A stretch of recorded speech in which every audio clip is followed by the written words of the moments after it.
Hi, and welcome to this week's Three Legs, Four Wheels F1 podcast. It's Paul here with... Chris.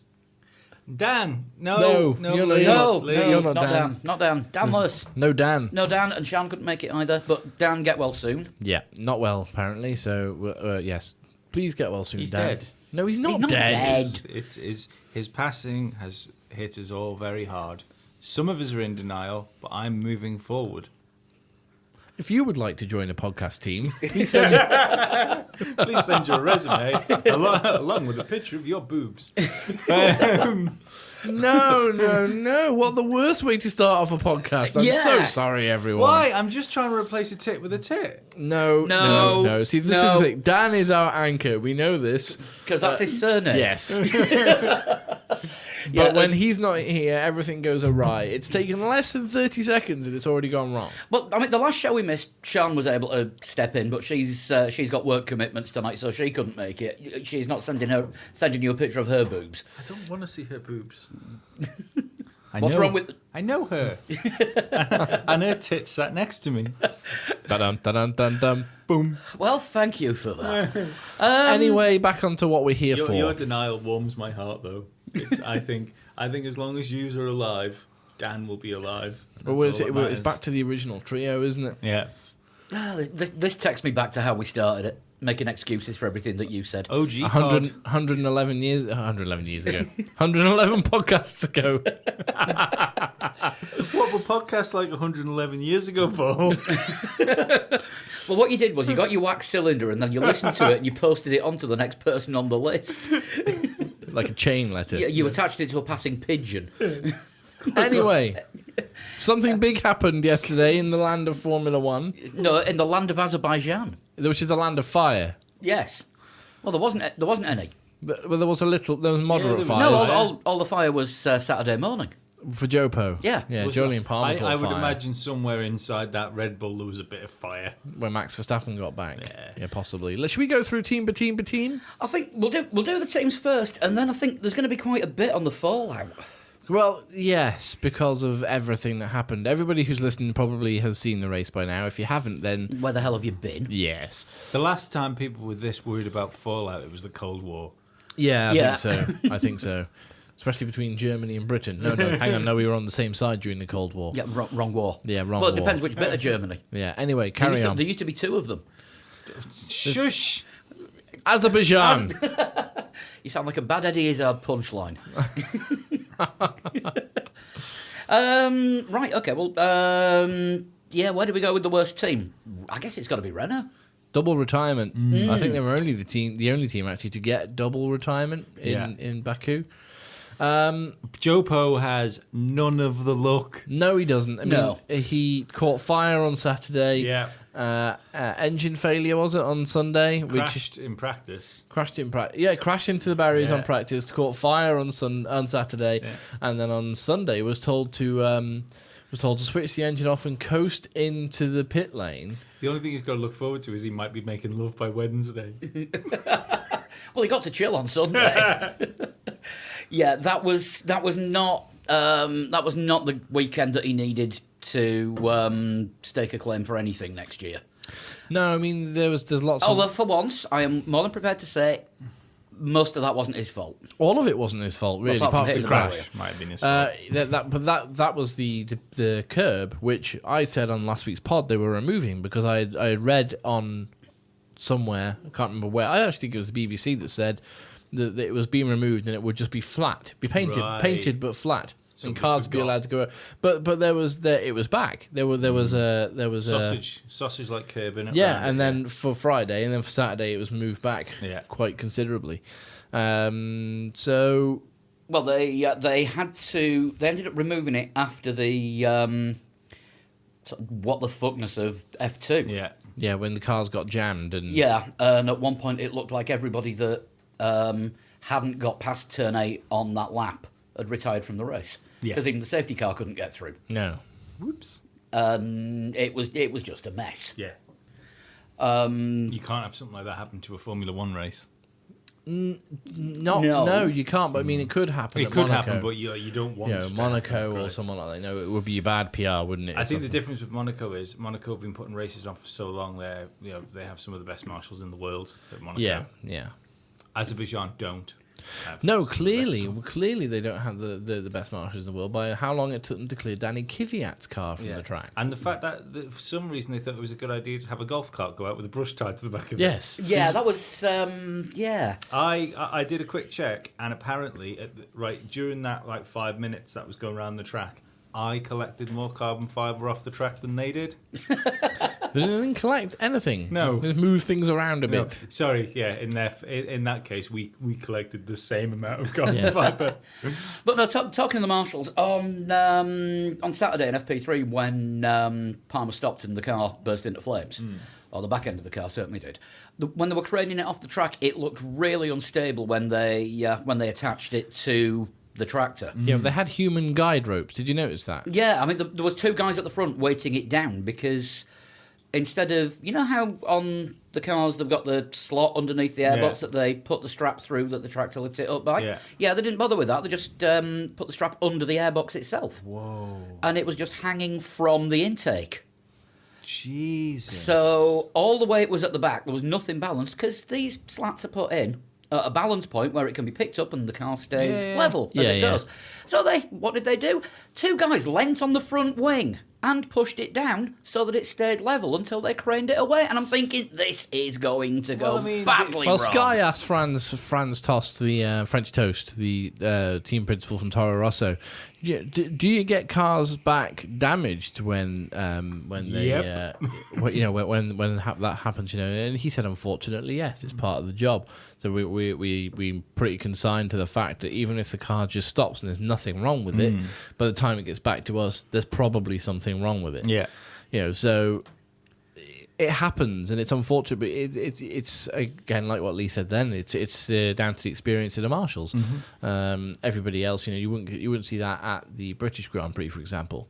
You can always tell the races which have got all the money as well, because it'll always be mentioned the marshals from Silverstone have come this weekend to help out or something like that. Yeah. There didn't seem to be any of that. Yeah. While the marshals all do it voluntarily, race promoters will pay to fly volunteers with experience to other races. Yeah, namely the Silverstone marshals go to a lot of the new circuits as well to sort of help to train the new marshals for circuit. I think Circuit of the Americas, the first year they held a Formula One race at Circuit of the Americas, it was all Silverstone marshals, I think, but they were training the Americans to get ready for. Although the with the race. actual with the marshals that actually volunteer at real circuits, they're going to have more opportunity to gain the skills and do marshalling because there's going to be more events. Because you're going to get more events at Silverstone than you are on the Baku Street Circuit. Yes, because that's only a thing one weekend a year. Yeah. Silverstone, you are looking at 30 or 40 weekends a year. Yeah. Where there's things going on that need marshalling. Yeah, well, and that's probably just races.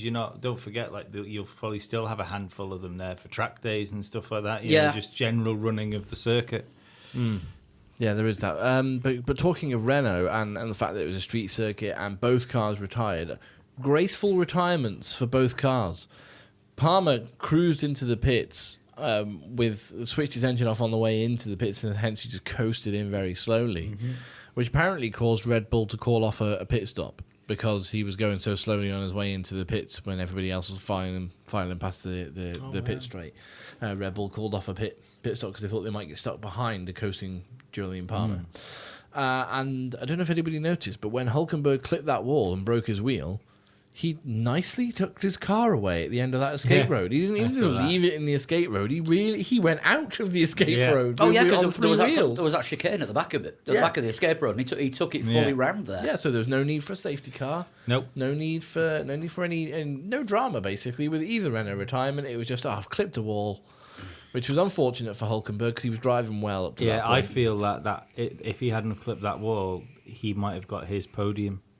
Possibly. That weekend. Yeah, well, there's so much could have happened in Azerbaijan. But yeah, unfortunate for both Renault drivers. At one point, Virtual Statman did have Hülkenberg down for a win when we had, I think it was the first and second safety cars because he's great at winning races that last 24 hours. Yeah. Yes, it's a good point. He is all by himself as well, yeah. which is what he would have done. But yeah, shame for Renault to have that double retirement, especially as there's big focus spotlight on them at the moment. Lots of talk about what they're going to do in the driver market. That's not going to help them at all whatsoever. They don't want to unsettle their drivers, but they know that the results are needed. Because if they unsettle Palmer, like his form might go to shit. Well, But it won't recover if they unsettle him. No. that interview that he had with BBC on Thursday, Yeah. where he just refused to say anything. Like, what's going to make you happier? Not doing interviews like these. Yeah. You know, Avoiding BBC interviews. See, it's a bit silly because if anyone's going to be on your side, it's going to be the British media. Do you know what I mean? Especially when you're a British driver. Yeah, That's what I mean. the problem is the BBC don't have any Formula One journalists left. All they've got is Tom Clarkson and... exactly 3. No, Jenny Gow does it. Jenny Gow's ace. Yeah. Jenny Gow and Andrew Benson, Yeah. who's written media. But the rest of the BBC F1 team is 3 interns that are under scale extric. No, they really have cut back on their Formula One coverage. It's quite sad because the BBC were very, very good at it at one point. Well, they don't have it anymore, so I understand why they don't do it. They've still got the radio coverage. Yeah, but the radio coverage is fucking fantastic. So For radio coverage. Yeah, Yeah. But and but their podcast as well and stuff like that. Second best podcast on the internet, obviously. But that's really good. well, Yeah. behind David Ikes. Yes. So yeah, unfortunate for Renault. doesn't have a double podcast. retirement. But then That's what he wants you to think. we've got other teams. Lots of teams had one driver retire, but there were a lot of double finishes. Well, there were only a couple of double finishes, I think. 3 Double finishes. 3 double finishes. 4. Oh, sorry, no, I meant that 4. 4 double Yeah. finishes. The first one to double finish. We've got Haas down next. I put them down next because they had one of those polar opposite races, completely polar opposite. Yeah. Romain Grosjean. I saw a tweet in the week that said Romain Grosjean on brakes still a better love story than Twilight. So I wonder what it is. no, he's just not happy in that car, is he? Apparently, it's the software, which is something they've designed in-house because they have problems keeping the brakes at the right temperature. And everyone knows how well proprietary software works. Exactly. Because every team uses proprietary software for brake-by-wire. Yeah. And they just can't get it right. That's why they've tried 2 different brake manufacturers. And the software that they've Magnussen got... gets on with it. He has had problems. He's had problems. He's had brake problems, not to the extent of Grosjean, but... Is Grosjean quick? Is that why he has more? I'm going to say Grosjean tries to slow down a lot more. Yeah, because he may have to slow down a lot more because he's going fast. Yeah. No, but I mean, a polar opposite in Baku, though. I mean, Kevin Magnussen had a wonderful race, and after one of the safety car... Was it the last safety car restart? I think he was up to 3rd. Yeah. He dived down the inside of 3 or 4 cars, and I thought, he's not going to stop that. But he did. He did. Yeah. He got the brakes. It was after Danny Ricciardo's move, and he made the same move in the same place. Azerbaijan, interesting point. The best street circuit for overtaking we've had in Formula One, possibly ever.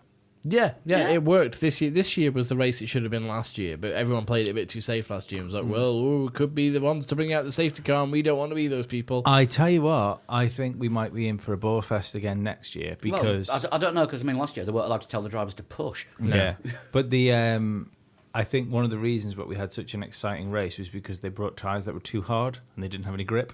Yeah, quite possibly. So I think if we had a soft tyre race, I think you might find it a lot more processional. yeah, but I wonder you if. just reminded me of something for the news. Pass me a pen. But I wonder if F1 will do something about that now. Thinking, you know what, like that, someone's going to make that correlation. That hang on a second, we got the tyre choice wrong according to everyone who is everyone in Formula One. It should have been the softer to increase grip. But that was a wonderful race. What if we kept it like slightly to put the tire compounds at one compound too hard for every race? Well, Pirelli have said no more hard tyres this year. Mediums are now going to be the hardest tyre that's used for the rest of the season. Really? Well, we believe that that essentially all these These all are last year's hards. or a effectively. step harder. Yeah. So even in places like Suzuka where Deg is bad, Yeah. fair enough. Yeah, Yeah. Pirelli have basically said, yeah, okay, they're too hard. But it gave a good race in Azerbaijan because it was there was a window of getting the tyres up to temperature, and it was really difficult for them to do that. But going back to Haas, Grosjean struggled like hell with the setup of his car all weekend. Not just in the race. Friday and Saturday he was complaining. Did all right in qualifying on Saturday. Yeah. But then Sunday rolls around and he's on the radio complaining all the time. If this car is unsafe, you need to tell me, and you need to tell me to stop, and I will stop. He's on the radio straight away saying, I will stop this car if I don't think it's safe. Which is... I think it's fair enough. More than fair enough. Do you know what I mean? Especially at a fast street circuit. Yeah, where cars were clocked doing... I don't know who the fastest was through the speed trap, but I think on Saturday it was Shock. Was it Red Bull? Was it? Yeah. I think on Saturday it was Bottas was the fastest through the speed trap. I don't know about that. I think, but fastest time overall was a Red Bull. Oh, fastest time. Sorry, no fastest. Fastest speed trap. Yeah, in a straight line. Yeah, fastest speed trap was on Saturday. I think it was Bottas. I think it was 221. Apparently, they sent all their downforce to Austria for this race. They must have done. But yeah, again, a polarizing race for Haas. Magnussen doing brilliantly to get up to third. He did fall back into the clutches of other cars because that Haas car isn't as good as it should be this year. Given that Haas in their first season had basically the Ferrari from the year before. It was like 85% Ferrari, wasn't it, when it was like their first year in Formula One. Now this is their second year in Formula One. They're building a lot more components themselves, and it's proven to be a little bit tougher for them. But it's still the correct model to go, if you ask me, to bring a new team into Formula One. Oh, absolutely. But Magnussen did great to hold on to even 7th place when you look at all the cars that were around him as well. Yeah, wonderful result for Kevin Magnussen, and we bash Scandinavian drivers quite a lot. That was a good drive. I think it was a weekend. I'm going to say this later on about certain other drivers as well. It was a weekend where just being okay was good enough. But whereas Romain Grosjean actually finished 13th out of the 13 finishes. Yeah. There was 13 cars across the line, and Grosjean was the last of those 13 cars, which meant that both Saubers and both McLarens finished ahead of him. You had to go out of your way not to score points. Well, almost, yeah. You had more chance of scoring points than not for a change. So, just a quick thing on tyres. We were talking about it. I think we can all agree that Formula E is fucking shite, yeah? Like, if we can acquiesce on anything, it's Formula E being shite. Oh, sorry, you were canvassing opinions on that? I just thought you were making a statement. As a spectator sport, it doesn't win. But that was diplomatic. Yes. But Formula E, no one wins. But I think the only thing they seem to have got right is tyres in that, because I love the way the cars move around, because they slide and stuff like that. Yeah. Unfortunately, because they're on a street circuit and they're sliding around corners, they generally can't overtake each other now. Unless it's some sort of bashy bash to get through. I realise we can't use road tyres on Formula One cars because they would explode. Yes. But the maybe that idea of having a happy medium again, like, because everyone hated the groove tyres though, so. Don't go back to grooved. Yeah, there is actually no way to win this, is there? No. I mean, Pirelli are the masters of being the people in the wrong all of the time. And the top and bottom of it is, if you make the tyres harder so they've got less grip, we'd go, oh, well, now we don't know how quick the cars go. Exactly, yeah. How quick would the cars be if they had proper tyres? Yes. But if you make them too soft, then you're into got to conserve the tyres so you can't push. Yeah. And well, let's have 4 pit stops in a race. There's too many pit stops in a race. Do you know what I mean? Pirelli literally can't win. No. They actually cannot. No, they've admitted as much. Yeah. And, they are doing everything that they possibly can. And they're still being told that they're wrong. Yeah. What do you do at that point? I love, never get criticised. A good weekend for Pirelli is not being talked about at all. Anonymity It never is as good as it Yeah. can be for a tyre manufacturer. Oh, Yeah. you can wear a Pirelli t-shirt in that paddock and no one will talk to you. No one wants to talk to you at all. So it doesn't matter if you're just see the guys, don't you, with like those weird sort of electric razors taking the rubber off the thing just to, well, it's plastic composite, but they're taking that off just to make sure, see how well the tires were degrading or how they behaved in that circuit. No one talks to those guys. The only guy anyone ever speaks to is your man that reminds me a little bit of David Brent. Paul Hembry. Yeah, he's a little bit David Brent, isn't he? Maybe that's why they've made him the spokesman, because nobody would want to speak to David Brent in the right mind. This is true, especially if you had a guitar. Yeah. So, next team. Next team up. Well, you're talking about thin margins between point scoring and not point scoring. The even more argumentative shooting themselves in the foot since 2016 Sauber. So it's probably shooting themselves in the foot since a bit before then. But yeah, Sauber were, I mean, come on, right? They got both cars across the line, and by default, one of them scored points. Yeah. Which, according to the driver that didn't score points, it was the wrong one. Oh, I'll tell you now, right? It was alluded to it was Ted Kravitz's notebook that Marcus Ericsson was not happy because he swapped places with Pascal Wehrlein.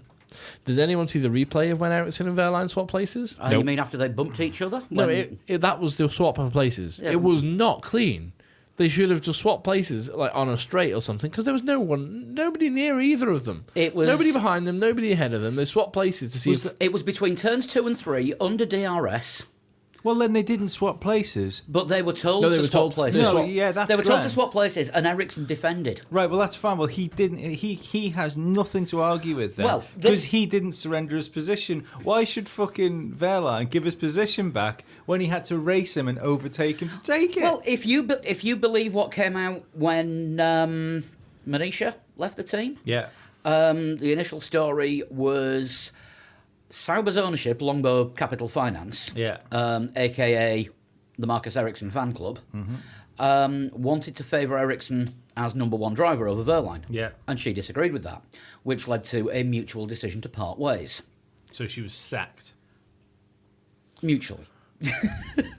mutual Mutually, sack. Yeah. You're sacked. I know I'm sacked. See, mutual. Yeah, nice and mutual, just the way we like it. But yeah, we all know, don't we? There's three of us. There's three of us sat here. And Dan isn't here. But he will say it as well. Wehrlein is a better driver than Ericsson. Yes. Absolutely. Wehrlein is a driver. Therefore, he is a better driver than Ericsson. Yeah.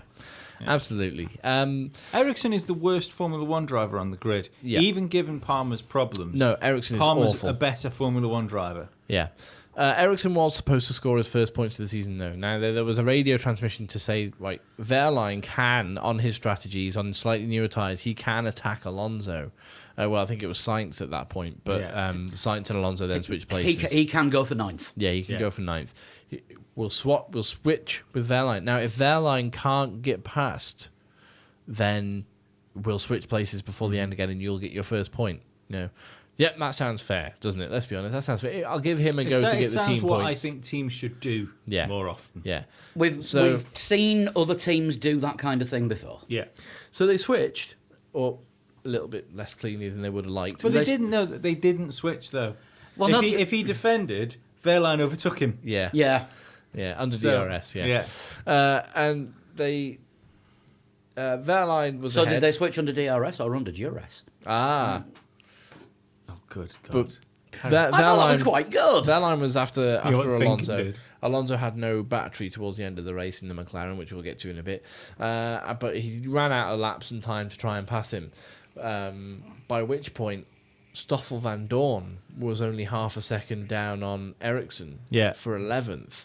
Now, if the Sauber were worried that if they switched them back, that might Stoffel open would the have door. it, yeah. Stoffel would grab the last point. Sauber, no points. McLaren, 3 points. Sauber only had 4, did they, before the race started? Yeah. So that would have been dangerous for Sauber. So they decided, whoa, no switchies. Van Dorn's too close. And Ericsson apparently. If that was the radio Whoa, communication. no switchy. Copy. boxy. But yeah, That's how they had to speak to Max in his first year. yeah. Apparently, in the post-race debrief, Marcus Ericsson wasn't just unhappy; he was livid that they didn't switch it because Wehrlein's already scored points this season. Yeah. And it was my turn. yeah, pretty much. Yeah, that's what it was. I gave up my point scoring position for Pascal to score points, and you didn't switch it back when you said you would. And he wasn't just unhappy, like Ocon. Anyone Perez would think he was a spoilt little rich lad. Oh, you would, wouldn't you? Yeah. Apparently, he's. I would say he left the track the unhappiest of all the angriest probably of all of the drivers. Well, Not the unhappiest, the angriest of all the drivers. Running close I with have- Max Verstappen, which we will get to in a bit. I haven't met. I didn't see anything from Perez. I'd imagine Perez was quite the grump. Perhaps he should have let Ocon through in the last race. I think that whole situation and then that wouldn't have happened. started in Canada. Correct. Yeah, Yeah, this is taking the fight to new levels. yeah. Yeah, I mean we're not talking about Force India now, are we? Nope. The next one. No. I mean Ocon is a great driver, but he got that wrong. Yeah. Yeah. Next team. Next team, we have fourth team in McLaren. It's improving. Fourth team in. Yeah. There we go. Yeah, we're Fourth not talking team. about them first. Almost double points, as I just said. Van Dorn was only half a second behind those two Saubers who were gaining on Alonso but just ran out of laps. Alonso did have issues, but was able to continue driving. Yeah, the biggest one was that Honda engine. Yeah. Can we? Well, he was ahead of... Let's not go on about the Honda engine for too long. Did you check the speed traps out? They were He was 15 miles per hour down, yeah, was it it? was 30 kilometers an hour. The top speed for Red Bull, I think, was like 205, 210 miles. Sorry, it was about 20 miles an hour. Yeah, something Yeah, like that. Alonso's, I remember saying 180. Yeah. Yeah. But yeah, so let's not the Honda situation. This point scoring position wasn't a fucking improvement. They'd have fucking basically been last if it wasn't for all the cars dropping out. Alonso finished 4 places above last. Yeah, that's what I mean. Yeah, oh, yeah. Yeah. But he said, you know, what was it? His radio message came Yeah. after that third safety car. This is a real shame. You know, we could have won this race. Yeah. We know what he was alluding to. Now, the interesting thing with McLaren this weekend is that Alonso said it's the most positive weekend he can remember in a long time. This is before the race. And this is the most positive weekend I can remember for a long time. I think that's just because of the decision that's been made about the engine. Yeah, and Eric Nothing Boulier to said do with racing. Eric Boulier said this is one of the worst weekends Yeah. that he can remember in his racing career. Now, when he was asked to clarify that on Sunday, his comments were, I was talking about on-track activities, and I think Fernando was talking about off-track activities, which... To me, that sounded straight away as though they've solved something with an engine supplier Or tuning people. There's been... Or Alonso sorted himself out with a different team. Now, no, because it's positive for McLaren. Apparently, it's positive. It's for the team. It's not. It might be for Team Nando. Yeah. I saw a tweet, and I can't remember who it was from, but it was an actual proper F1 journalist. What we aren't. What do you mean? What we aren't?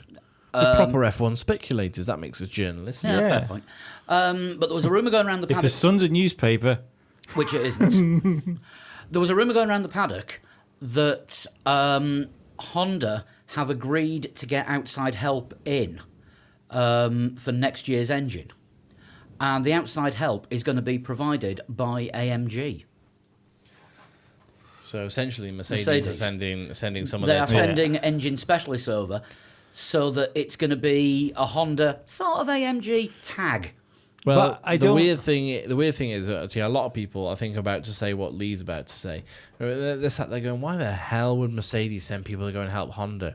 Because Mercedes don't want to supply McLaren directly. Yeah, Mercedes are desperate to make sure that Honda stay in Formula One. yeah. And that they don't have to supply McLaren because when Manor dropped out, there was a Mercedes allocation there free. Now, if McLaren divorce Honda and they say for next year, we haven't got an engine supplier, Mercedes have to go. We have an allocation. I don't know how that works. If you That sack your engine supplier off early, if you don't have an engine supply, if the contract's broken, because you were the first one of us to come up with the theory that are McLaren trying to get Honda to bin them just by slagging them off? Now, if Honda ditch McLaren, the FIA can impose on one of the other engine suppliers, which are supplying the least number of teams, to put an engine in the McLaren. However, the other 3 engine suppliers all supply 3 teams. Yeah, but So there isn't a least, so it would but have Mercedes to be. had a free allocation. But after Manor. Mercedes, with their, we're definitely good for doing up to 4 and we've proved it. yeah. They would be forced by the FIA to put a Mercedes engine in the back of that McLaren. I don't think they're going to have to be forced because I think they're going to do it anyway.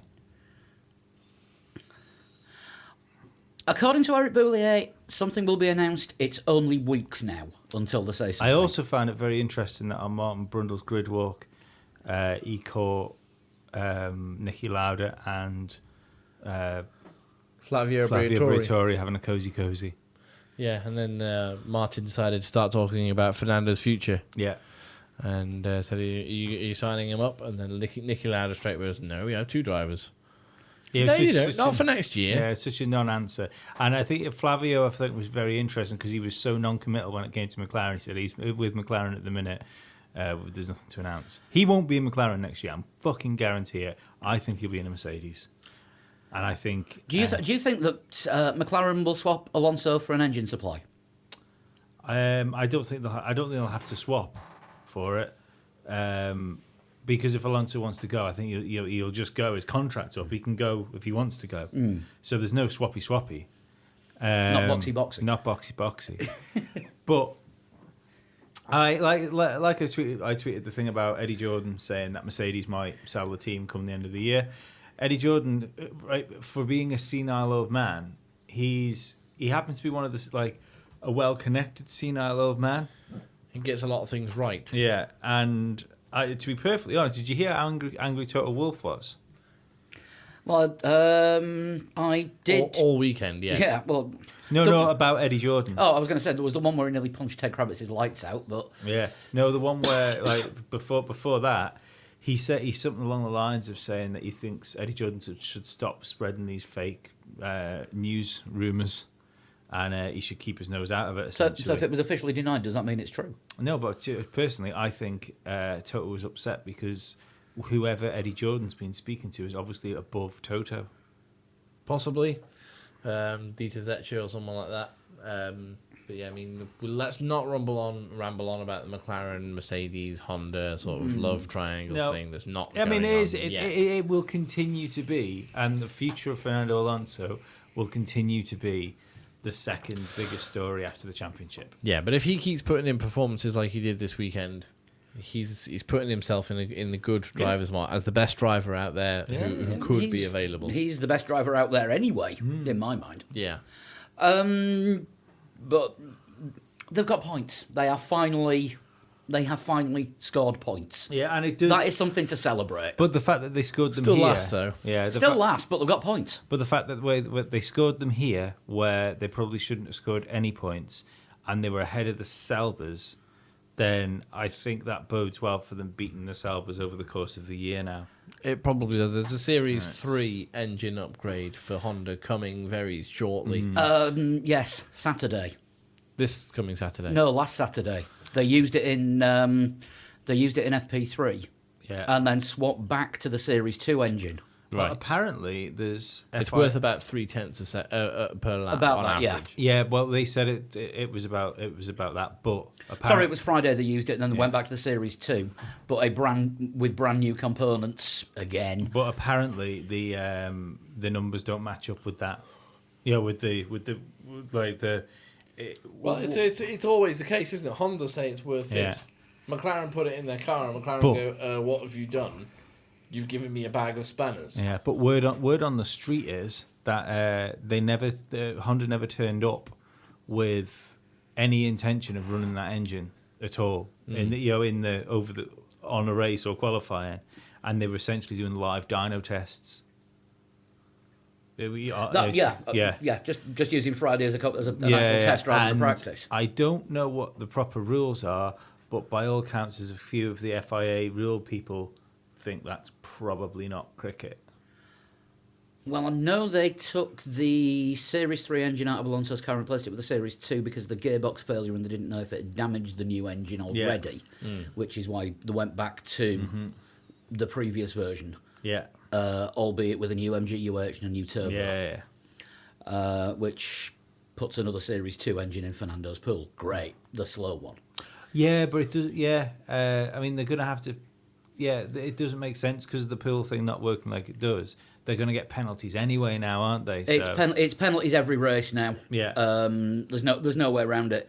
The MGUH is good for 2 races at best.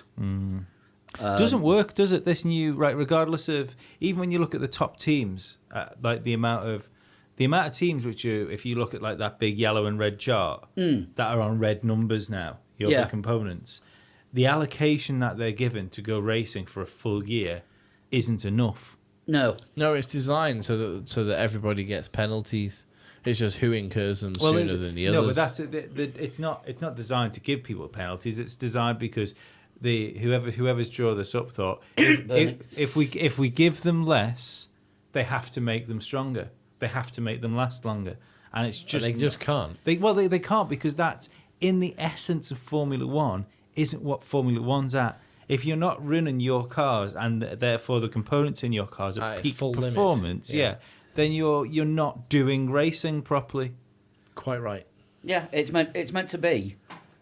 These are the rules. You put the best available in to those rules, and the one that goes fastest is the best. Yeah. So from exciting and dramatic developments to at McLaren, you get a medal in economics. Yay! Yeah, remember Bernie's great idea for scrapping the championship a few years ago? Medals. Forget points, we'll just give medals, and the one that's won the most races is world champion. Yeah. It's along those lines. Yeah. It's that fucking ridiculous. Well, I'll tell you what, just quickly, before while we're going through this, again, we had a little interview with Chase Carey, before the race. And not we didn't, but we heard we one. didn't, no, but the Formula One did. Yes. And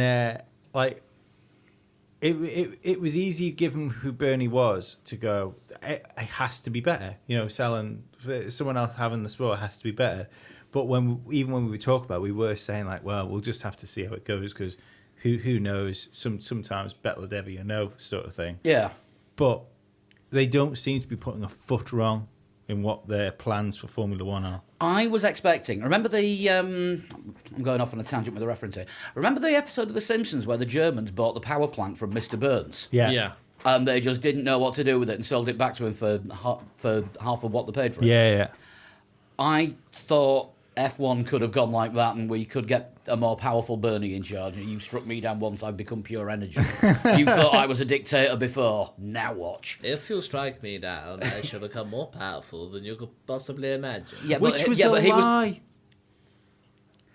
In the Star Wars life, that was a lie. No, because he became Force Ghost. Yeah, but he couldn't fucking do anything. Use the Force, Luke. Well, do you know what he could do before he was a hologram? Cut stuff up with lightsabers and that. Yeah, he could move stuff with his fucking mind. Anyway, Darth Vader didn't strike him down, he just disappeared. So he didn't become more powerful than anyone could have imagined because he didn't get struck down. He vanished. The only power he had was to all of a sudden interrupt a wank from fucking Luke Skywalker.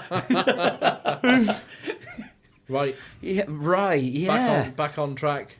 Toro Rosso. A torrid start for both drivers, shall we say? A Toro start. No, we won't. No. That's worse than any man. Danny Kvyat ran wide into turn 1. And then Carlos Sainz sacrificed himself so that they didn't crash into each other. Danny Kvyat did come back on the track right where his teammate was. I don't think that was deliberate. That was just got to get back on, oh crap, really crap, see ya.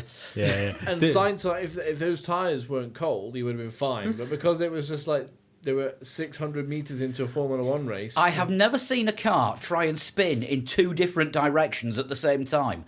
The front wanted to go one way, the back end wanted to go the other, and Yeah. There's a little his bit of ties me- up and rejoined the back of the thing, but he wasn't the first one to join the back of the queue, was he, No. Carlos Sainz? No. Because a lot of drivers joined the back of the queue as the race went on. But Well, no, Johnny Cicotto was still at the back of the queue from both Formula 2 races. I wouldn't be surprised if Danny Kvyat had his eyes closed and shouted "Fagondo" when he was into that turn. yeah, and it was unfortunate for Danny to retire when he did. Only about 7 or 8 laps in, something like that. It Wasn't a great deal. No, it was a few laps into the race anyway, and he pulled over with a problem and stopped where it looked relatively safe, but it just amazed me that on that whole stretch of the inside of the circuit, there was no gate to pull the car through. They had to get a crane onto the track to remove that car. Yeah. So that's why it took a little while before they decided it has to be safety car and nothing else. Which is the right call. Yeah. It was the right call to pull out the safety car. And Lap 9. lap 9 Lap it was, 9. was it? So it was 1 lap out. Never mind. No, Palmer that went on 7. Palmer We're supposed to be went professionals here. I know, exactly. But the Why do you think I got my little research it's a- machine in front of me? yeah, but we do this off the cuff. We don't do this scripted. Everybody knows this by now. Well, no, but I've still got my laptop. Because none of us can read. Ta-da! Lift left hand, wave middle finger. That's what some of the drivers were doing. Yeah. But That's no, not yeah. going on Instagram. No, Glad it I'm is not not. streaming tonight. Carlos Sainz though did a Carlos Sainz and Got on with it. Got on with it. Yeah. Very very anonymous race after his sort of first turn incident. Didn't really see an awful lot more of him after that. Was stuck behind Alonso right up until the closing stages of the race, and then when Alonso had that battery problem, managed to close up onto him and pass him. Yeah. So a good finish for Carlos Sainz. Points again for Toro Rosso. And allegedly Toro Rosso there's a little bit of a pull in direction as to which way the rest of their season's going to go, and it's causing friction within the team. Well, how so? Some people are saying we need to throw all of our eggs behind Carlos Sainz and tell him how much we love him so he doesn't leave and go to McLaren. I don't think words from Toro Rosso can't keep Carlos Sainz. It's Toro Red Bull, Rosso. isn't it? Yeah, it's Red Bull or Yeah. it's time to go. Yeah, pretty much. It's the only place he's going to go, isn't it? I don't think he'll be in Toro Rosso for another season. To be perfectly honest, especially depending on what engine might be going in the back of a McLaren, I would be more inclined to go to McLaren than Red Bull because Give it a go. Yeah, well, I think it would be a team that would galvanise itself around you. I think Red Bull as an organisation, as Carlos Sainz is fucking finding out, can be a bit of a fucking blender for drivers. But is it the case that better the devil you know than the devil you don't? Ask Jamie Al-Jawari. Yeah. Yeah, if he goes to McLaren, he's going to be partner in Stoffel. Well, maybe. Well, Possibly. Stoffel hasn't done enough to save his seat so far this year. But who else do McLaren get in? Because Nick De Vries isn't ready. Well, no, and as I said, if Alonso stays at McLaren, and because I said this pre-pod, Zach Brown said his first job as McLaren CEO would be to get a major multinational sponsor on board. And he wasn't going to be able to do that before the 2017 season. He knew that it would have to be looking at a sponsor for 2018 as a title sponsor for the McLaren team. Now, what if this multinational sponsor that he's managed to get on board is Spanish? Suddenly, it makes a lot of sense to have Spain's current hero and Spain's future hero in the sport in the same team. Yeah. I'd also argue that... And then you'll have the worst looking car on the grid because it'll be black, orange, and Telefonica blue. McLaren aren't in the position at the moment to be bringing young drivers through.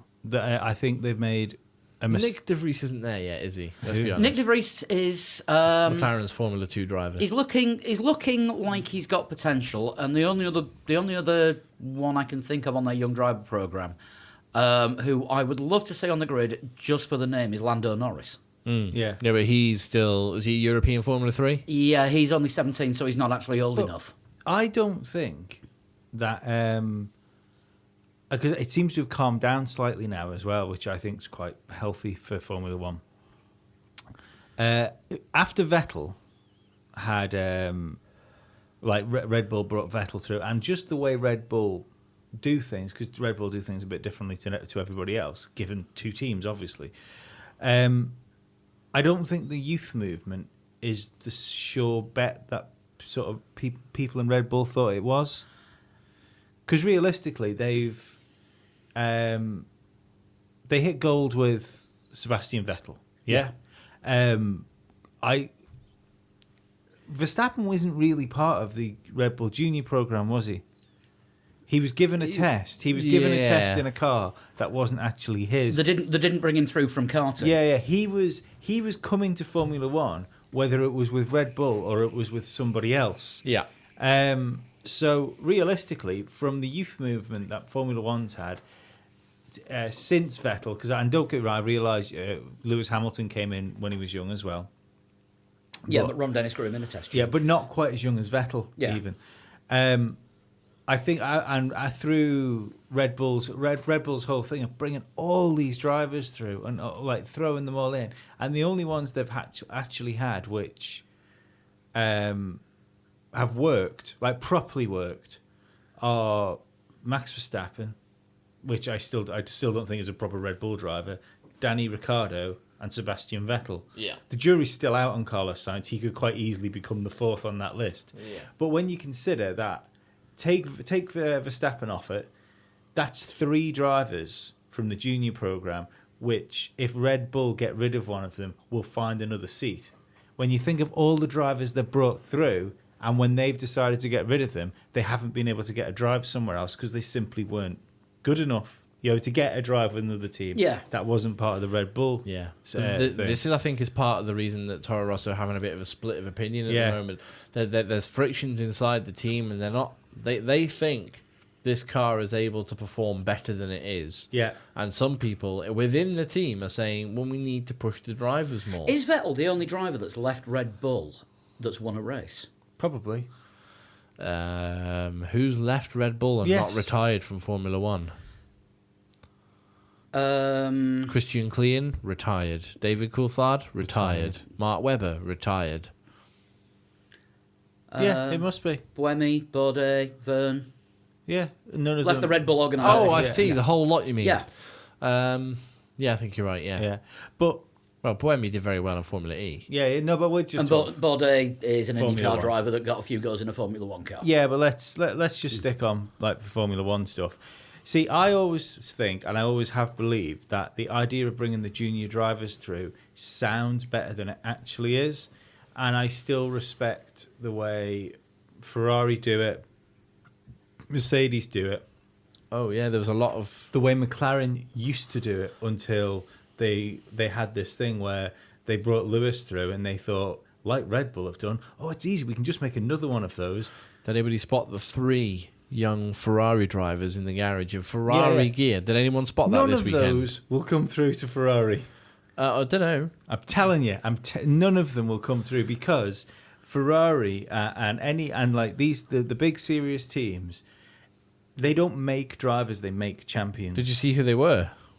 No. Charles Leclerc was in Ferrari gear, in the Ferrari garage. Well, Yeah, he don't is a forget junior driver. Ferrari on him because Prima have rebranded. Yeah, they've got Ferrari logos. They've got all Ferrari over, all yeah. over the place in the way that their GP2 car last year with Pierre Gasly was a mini Red Bull car. Yeah, you've got Charles Leclerc, Antonio Fuoco, Yeah. and Sauberman Giovinazzi was Yeah. in Ferrari gear in the Ferrari But that's garage. grand, they can be part of the program, but I bet you they end up in a Sauber first. Oh yeah, they probably will, Yeah. or a Haas or something. Yeah, This is the point I'm trying to make. That They don't go straight into bringing the drivers team. straight up to the teams is usually That's what- detrimental. that's what the Toro Rosso team's for, though, isn't it? It's for bringing drivers through to the They Red are Bull Red team. Bulls. They are Red Bull Sauber, But this is why, but good. given the new Better. direction that that McLaren are going in, because that's let's not forget that they are changing their complete philosophy since Ron Dennis has gone. Yeah. Who knows where it's going to take them. At the minute, we don't know how that team feels and how that team works because they are hampered by the lump that's in the back of it. But I think you're more likely to see. I'd like to see Alonso go to Mercedes, and that's kind of what I think might happen.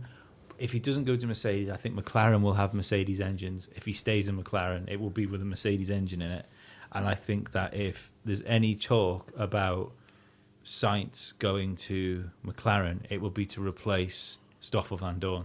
That is a possibility rather than... Because they need top-line drivers. So what did McLaren do with Stoffel? Send him out on loan somewhere? Well, it will fucking let him K-Mag. You can't keep somebody forever. It's not worked. He's fucking... he's always a second and a half down the road from Fernando Alonso. And good enough. You did say before the season started, when we did our preview show, that a bad McLaren car or a bad Honda engine will kill Stoffel's career before it starts. Yeah.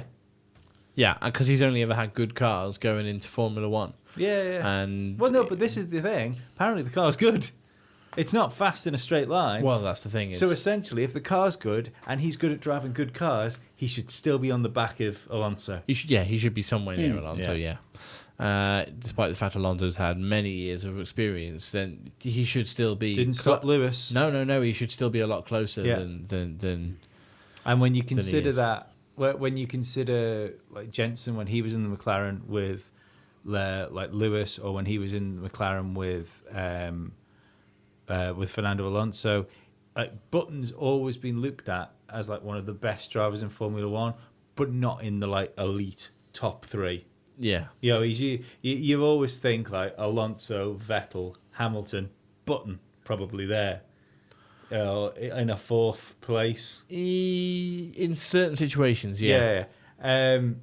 Now, Button was never as far down the road Now, from either of his well-regarded teammates. No, I know what you mean, but I mean, who would you put now in that sort of like second tier of driver? Obviously, you still got Alonso, Vettel, Hamilton. You probably put Danny Rick I think so. Yeah. in that fourth. I think place. Danny Rick is essentially the Australian Jensen Button right now. He's in that solid fourth place. He's the best driver out there who isn't the top three that have been around for years. Mm-hmm. He's always the one as well. But he we'll came talk about him later. Yeah, but he came through. We're talking about Toro Rosso at the moment. He came through Toro Rosso and went through to Red Bull after what was it, 1-2 seasons in Toro Rosso? Yeah. Didn't set the world alight in Toro Rosso. No, he didn't at all. No. He was just solid. But he was loaned out to HRT for half a season when they lost, and I can't remember who it was, but they lost a driver through sponsorship. Was that when they had like Senna and Karun Chandok and? Oh yeah, it was like one of HRT's first seasons. I think it was their first. It was season, more like a 2010. fucking merry-go-round than a It team. was their second season. It was Carter Cahan. Carter Cahan, when Carter Cahan lost sponsorship. Sounds more like a country than a man. Yeah, I think he only paid for like a certain amount of races, and when that was up, he didn't have the financial backing to do the rest of them. So Red Bull paid. But they brought him back for India and they binned off Liuzzi. Yeah. Red Bull failure. Yeah. Yeah. So Red Bull failure, Antonio Liuzzi. Yeah. Yep. So they put Ricciardo in the car, and there was a Red Bull logo on an HRT for the rest of the season. And it is funny looking back at pictures of him then as well with the silly curly afro.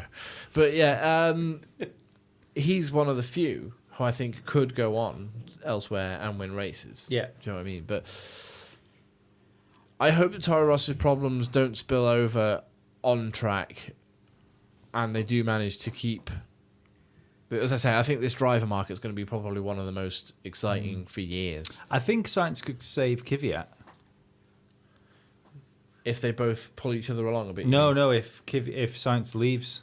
Kvyat could stay. Yeah, because if It's not Gasly who's testing in Hungary though. There's another young Red Bull driver who's testing the Toro Rosso. I think Gasly's testing the Red Bull in Hungary, and Toro Rosso is being tested by. Don't know what his name is. Can't remember. Yeah, but he's not in GP2. Sounds French. Yeah, he's not in GP2 though, is he? No, F2. he's not. No, he's not So anywhere near Formula One. It could quite be if they're looking to pull Gasly out of F2 at the end of the year. Yeah, They'll Paul want doing a bit of research. I am. It sounded French, if I remember his name correctly, but it wasn't Pierre Gasly. But it's if they're going to pull him from F2, then it makes sense for them to look at somebody else to plug in. Yeah, So- you're right. Yeah, Helmut Marko's just not the same man with that young boy. Helmut Marko was quite happy at the end of the race, though, wasn't he? We'll get to that in a bit. So yeah, Toro Rosso having problems. As soon as we find out who this potential other young driver is, we'll move on to the next team. I think we'll just move on anyway because I'm not getting anything. I'll find out, and then I'll I'll chip in Well, when I yeah. find out. Yeah. Might be next week. Move on to the next one. The Red Bull's young driver market reads like the fucking Diary of the Child Catcher. There's all these names that just hang around for about 5 seconds. Next team, Fight India. Fight India. Fight India. Yeah. Or Force each other off the track, India. that's the one. Or as For Fight sale. yeah, I can't remember who tweeted Force Ale. Yeah, which is good. Force each other off the track, India. I've done that one. Yeah. Fighting over fourth, India. Probably should have won a race, India. Probably should have won a race, India, if Yeah. they weren't fighting with each other, India. Could have had a double podium, India. Yes. Could have had a 1-2, Yeah. India. As we said before, this was something that started way back in Canada, wasn't it? Yeah. 2 weeks ago this started. It's and the they were first crash told I've to- ever seen, which is crashed over 2 countries. Yeah, yeah, absolutely. It was. Let's not beat around the bush. It was Ocon's line into the corner, but he got it wrong Yeah. and ended up taking Perez. Well, ended up taking Perez out, damaged Perez's car beyond repair, or so it seemed, until the race was red flagged. Do you think he was frustrated and he just thought, I need to get past him before he fucks my race again? I think so. Yeah, I think that's what it was. Yeah, Ocon had the line into the corner, got it a bit wrong. Off. Off. Yeah. And then that's a hell of an insult, that, isn't it? Off, Esteban. But yeah, you Say it get in a Geordie accent. off, Esteban. There you go. But then, So what was the damage after that? Ocon got a puncture, a broken brake duct, Oh, broken T-wing, and a broken floor. yeah, but they crashed into each other, and then both immediately slowed down. Like Yeah. they both had issues straight away. Very telling when they got back to the pits. And Perez was ahead Perez was ahead, and they pushed his car out of the pit box to let Ocon to let Ocon in. because Ocon had a recoverable car, Yeah. and Perez didn't. And there was a lot of on the television coverage. There was a lot of conversation and said, well, how could they tell that Perez's car wasn't going to be recoverable until they had a look at it? They just pushed him out of the way and Yeah, put Ocon in. it was actually a broken track rod that was sticking up at the wrong angle. Yeah, they could tell by looking at the telemetry where basically which way his wheels were pointing. Yeah, one of them was upwards. Yeah, one of them wasn't quite turning properly. So they were able to spot that, and they did get Perez back out after the red flag. After the red flag, which He was earned 2 them laps down. which earned them a penalty as well. Yeah, was that 2 laps down? Yes. Earned them a penalty because they were supposed to work Sorry, on the car. one lap down because he got to go out before the red flag restart and unlap himself once. Yeah, he got the. It was a bit harsh, the penalty, really, but I mean, it didn't. They are the rules. If there Yeah, is, but it didn't affect him because he thought he was retiring, so they pushed him into the garage. Then when it was red flagged, they started work on the garage. What they should have done is pushed him out into the fast Yeah, lane that was going to say all the repairs must be done in the fast lane of the pit lane. of the pit lane under red flag conditions. Yeah. And then I was very confused when they started pushing Kimi Raikkonen out. I was like, he's completely destroyed his car. I was under the impression that when races are red flagged, that they actually did a proper start again. Next season. Is that that's next from season? next That's next season. Yeah. Because Sky had to clarify it during the commentary. Right. Because Yeah. I think there was It a lot- was going to be implemented for this year, but they binned it, didn't they? Yeah. It's for next year now. Get in there. That's what you want. Start 2, Revenge of the Killer start. Yeah. Yeah. I think it's to do with the fact that the tyres are harder this season, so it's easier to Bin it. do it after the safety car. Yeah. Had an interesting thing about from the mailbag about safety car situations, which I'll get to. Oh, in a yeah, bit. yeah. That would be Yes. that'd be one to talk about. But Is Yeah, it talking something to do about- with the fact that there's nothing safe about a car with Mariah Carey in it looking like a fucking idiot? Probably. Why was she there? She didn't even sing the national anthem. She did the fucking concert afterwards. Oh, God. Like I said, I found out about that this afternoon, so I'd rather have spent an hour trying to learn how to breathe underwater. Yeah. the I thought think she was so. related to Chase. Oh, maybe. Maybe. Is Maybe she related? is. Is she related to Chase I Carey? don't Get think- I on, don't get think on, she- get on Get the on knowledge that. box. Yeah, get we on we that. can talk amongst ourselves. Google is our friend. You're listening to 3 Legs, 4 Wheels. Not sponsored by Google, but by God, do we use it a lot. Force India. Aside from the accident that the two of them sort of pretty much took each other out of contention for a potential win or double podium. Yeah.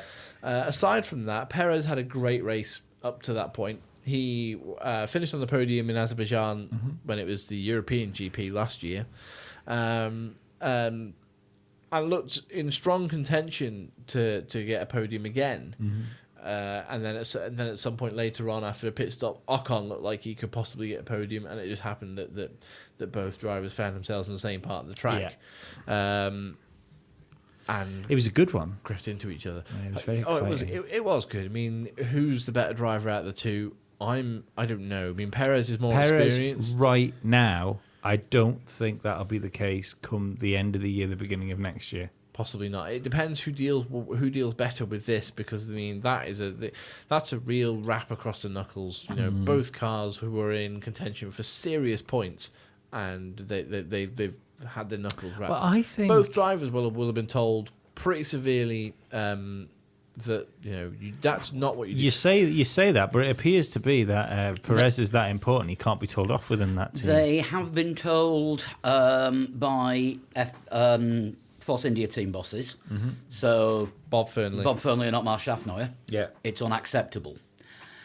Fucking I don't think genius. I don't think unacceptable would be the term that Bob Fernley used. Oh, hang on a second. Bearing in mind he's a very bluff northerner. No, wait. Was it unacceptable as in Otmar Safnoy's sort of, that's unacceptable? Or was it Bob Fernley's, that's unacceptable? That's more like it. Or was it Toto Wolff thumping his fist on a desk with Hamilton and Rosberg in front of him from the last couple of years going, unacceptable!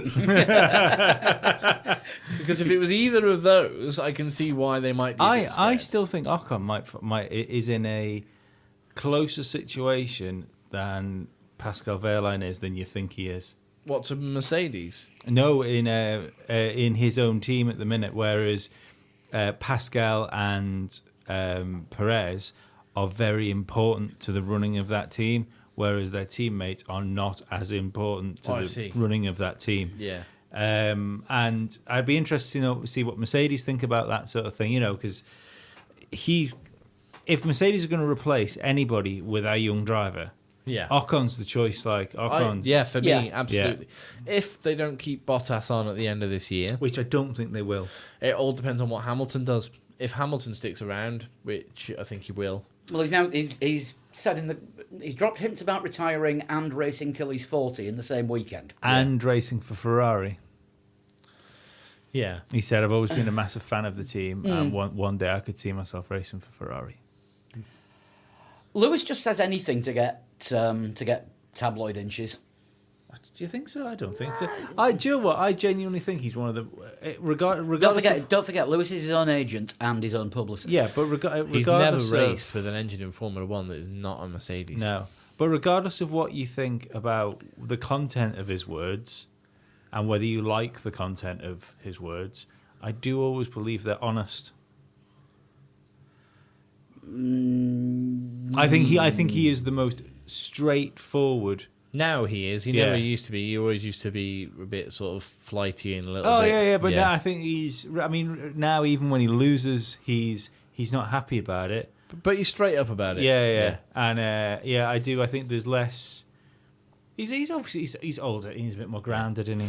But talk about the Force India drivers. If Hamilton does go somewhere and they need to put a driver in that car, and let's say for shits and giggles, they've already told Bottas that he's not getting a contract, and he goes back to Williams to replace the retiring Massa, and they think, oh shit, we've only got one driver coming in, and that's Alonso from McLaren for a couple of seasons. We need another driver, Ocon. Yeah. Yeah, without even thinking about it, they need we've got Hamilton and Bottas in that car this year. Yeah. Next year, Force India could find themselves with Pascal Wehrlein because Ocon has been moved on to. Remember, Force India at the beginning of the season said we'd rather not take Pascal Wehrlein if it's all the same, which is a damning verdict on Pascal Wehrlein. But I think the thing with Bottas is what he's proven to me is he's a very, very good Formula One driver, a very deserving race winner. I don't believe he's a world champion unless he Mika Häkkinen's it. or no, because I think Mika deserved to be world champion. yeah, He was yeah. fucking good enough. Yeah, he was, but I there just was said Rosberg. but there was a turning point for Yeah. Mika Hakkinen. There was His a point, first win.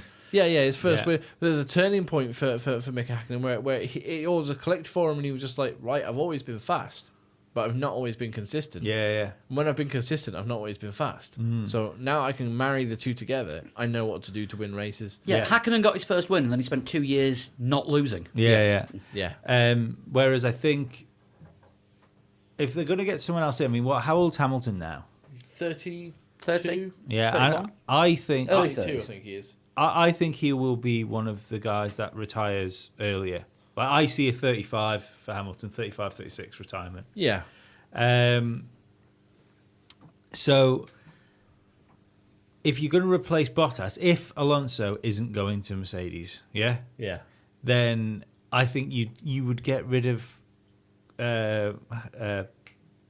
Bottas now, because then you would be building towards the future with who's a guy that's already a capable driver. Yeah, I mean, Ocon only did half a season Yeah. last year. Do you know what I mean? He's still not done a full season in Formula One. I think he still needs another year in Force India or something. I think Yeah. that would do him the world of good. Oh yeah. but that's But not crashing into his teammate though, whose sponsors are essentially feeding the team at the moment, which is sad. I mean, Perez, probably upset by what happened. I haven't really seen much sort of vox pop from Sergio Perez after the race, but I know that I think he said something along the lines of they could have won the race. it's Yeah, possible. he said that they could have won the race. Otmar Schaffneuer said no, we couldn't. He's a liar. I'll tell you, They were ahead of Red Bull and they were quicker than Red Bull. Everybody else crashed. They would have been there. They would have been in front. I'll tell you who could have won that race.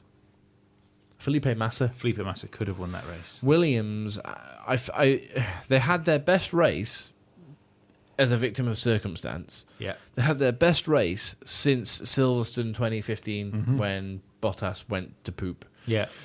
I've got the quote from Schaffneuer here, actually. Yeah. What he actually said was, without Force India causing the red flag, Hamilton's headrest wouldn't have come loose, and he'd have won. Oh yeah, I suppose Yeah. so. Yeah. But they could have got second or third. Yeah. Yeah. They could have got a double podium or a podium. Do you know what I mean? It was not beyond the realms of possibility. But at one point, Williams looked like they were gonna. They were definitely get on for a podium, possibly a second or third place with Felipe Massa. Yeah. But then, of course, you take into account Hamilton's headrest, as you just mentioned there, Vettel's penalty, and Massa at the time of that red flag was on better race pace than Danny Rick. He's pulling away from Danny Rick, who was behind him, and then that was the restart where Danny Rick made all of his places up. But Felipe Massa retired, lap 39 or something like that, I think it was. He could have won that race. He would have been, without reliability problems, he would have been comfortably in front of his team. It would almost have been a Williams 1-2. Yeah. And that would have been something to behold. Yeah. But unfortunately, Saying that, I take it if Massa had still been there, Stroll wouldn't have been on the podium.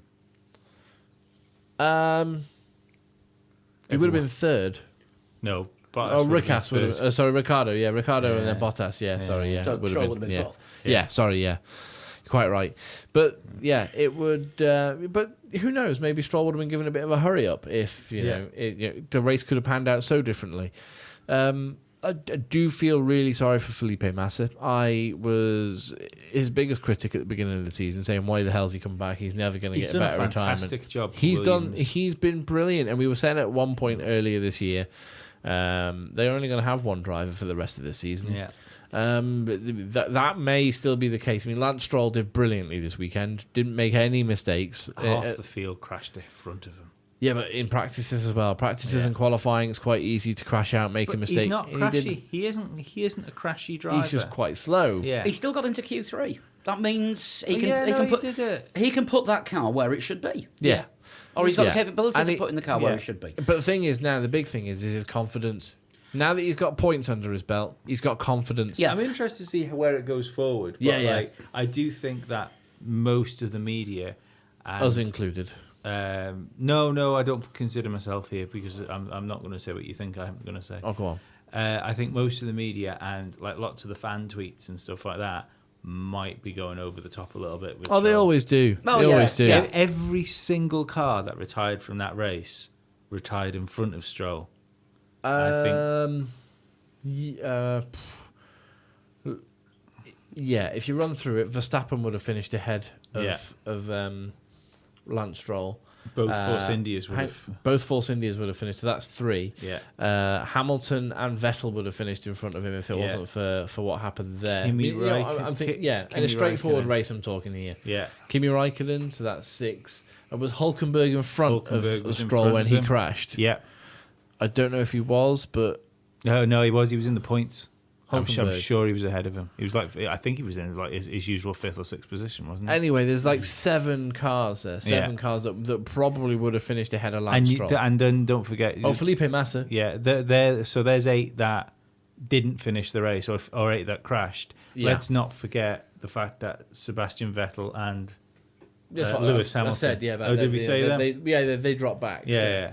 So that's the thing. Realistic, yeah. He finished on the podium. It was great, but he realistically should have been 11th when you look at all the cars, or maybe 10th. Points. There Yeah. would have been points off it in a straightforward, boring race like you had in Yeah. Azerbaijan last year. But to finish first you've got to finish. Yeah. And, I'd also argue that if somebody else would have been in that McLaren in that Williams, that Bottas wouldn't have caught and passed him. possibly not. I mean, I don't know because we'll talk about that when we get to Mercedes because you saw something about Bottas's last lap. I did, Yeah. It was impressive. But regardless, Stroll is doing something to answer his critics by getting points. Doesn't matter how you get them. You've got to get the car in the right place. No, to get the I don't points. think he answers his critics until he does it with a full field. Because all at the minute now, luck is answering his critics. I mean, what all Lance Stroll has to do, right? We're throwing water on the fire because Yeah. it needs it a little bit. Yeah. I'm not trying to put it. No, I'm not. I'm just being realistic about Yeah, it. absolutely. All I want here is him to be a Formula One driver. Yeah. Now, let's not forget, Pastor Maldonado won a race. Absolutely.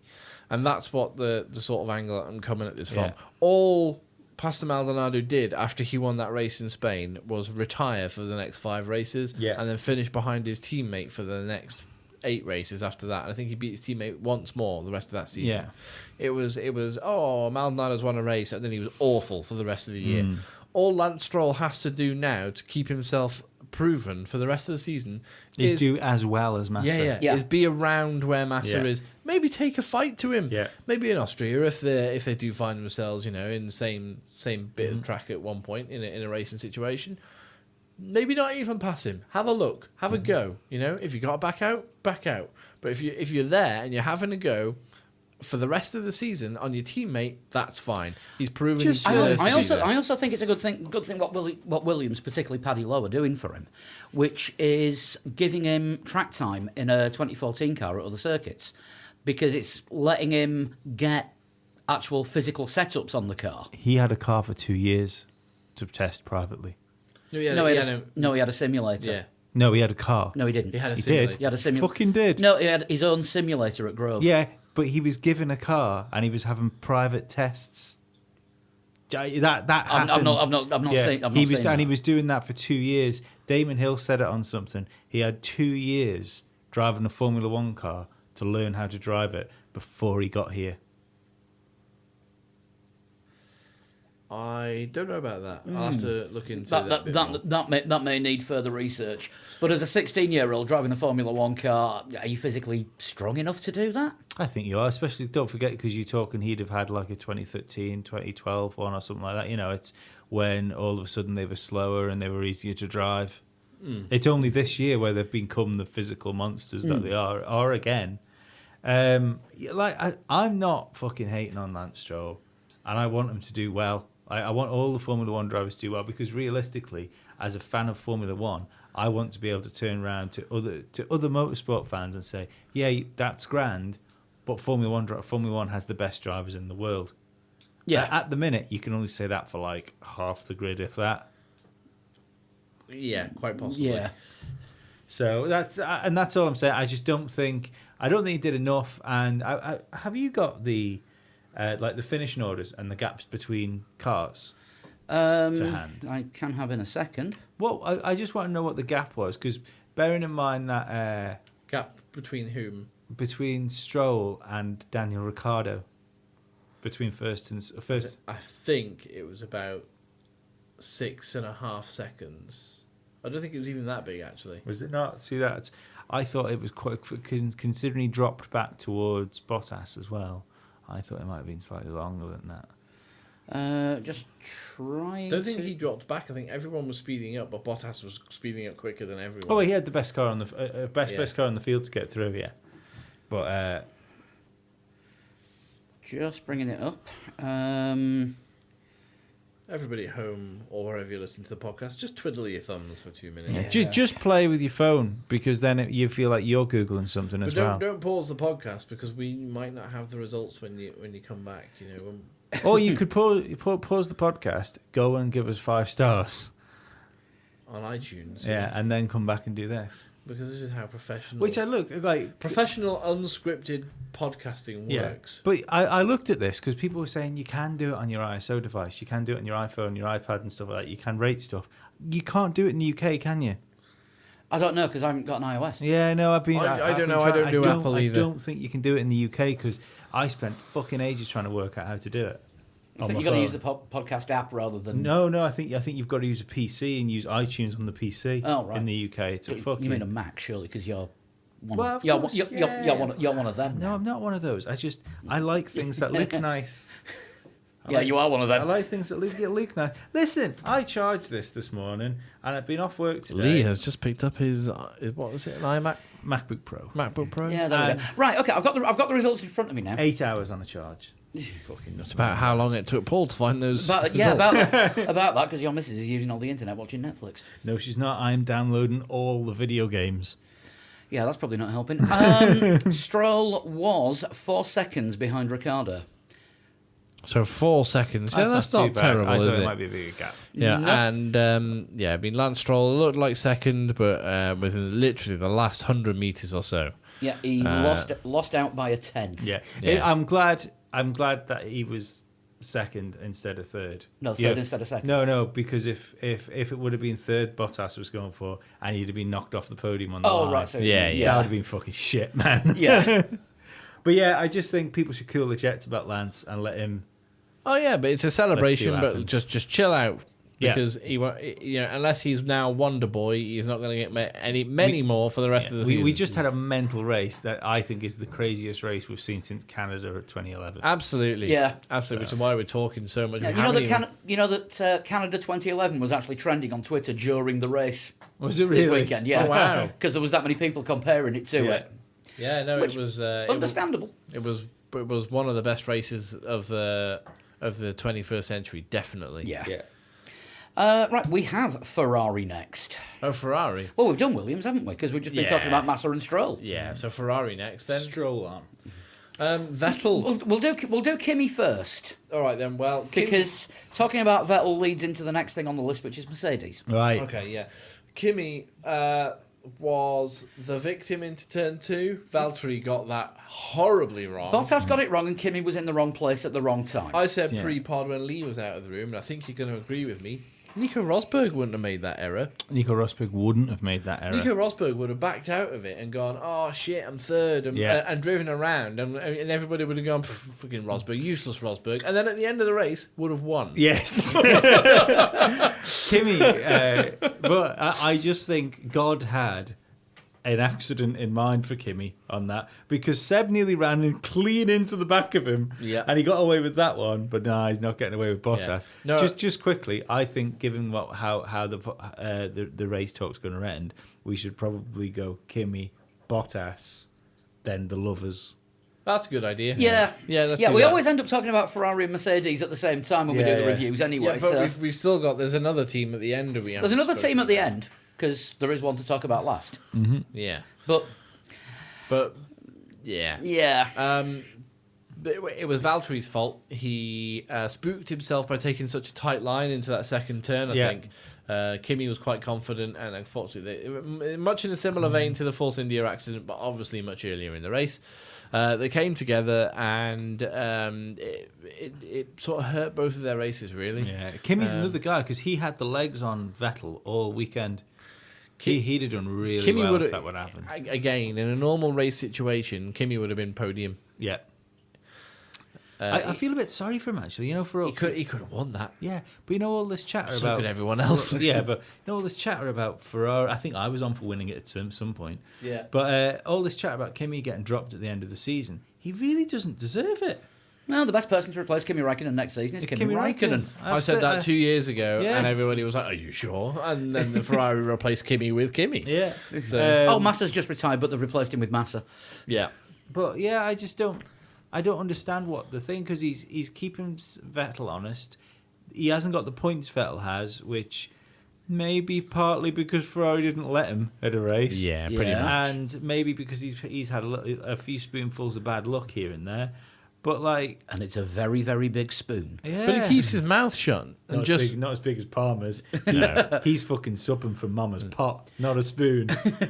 Also, just going back to what you said then, they didn't replace Massa with Massa. They replaced Massa with Stroll, and then Bottas went to Mercedes, and they replaced Bottas with Massa. Yeah. What? No, Massa just retired 10 minutes ago and they replaced him with Massa. Massa's just said, like, I don't know what happened, but nothing fits anymore. Yeah.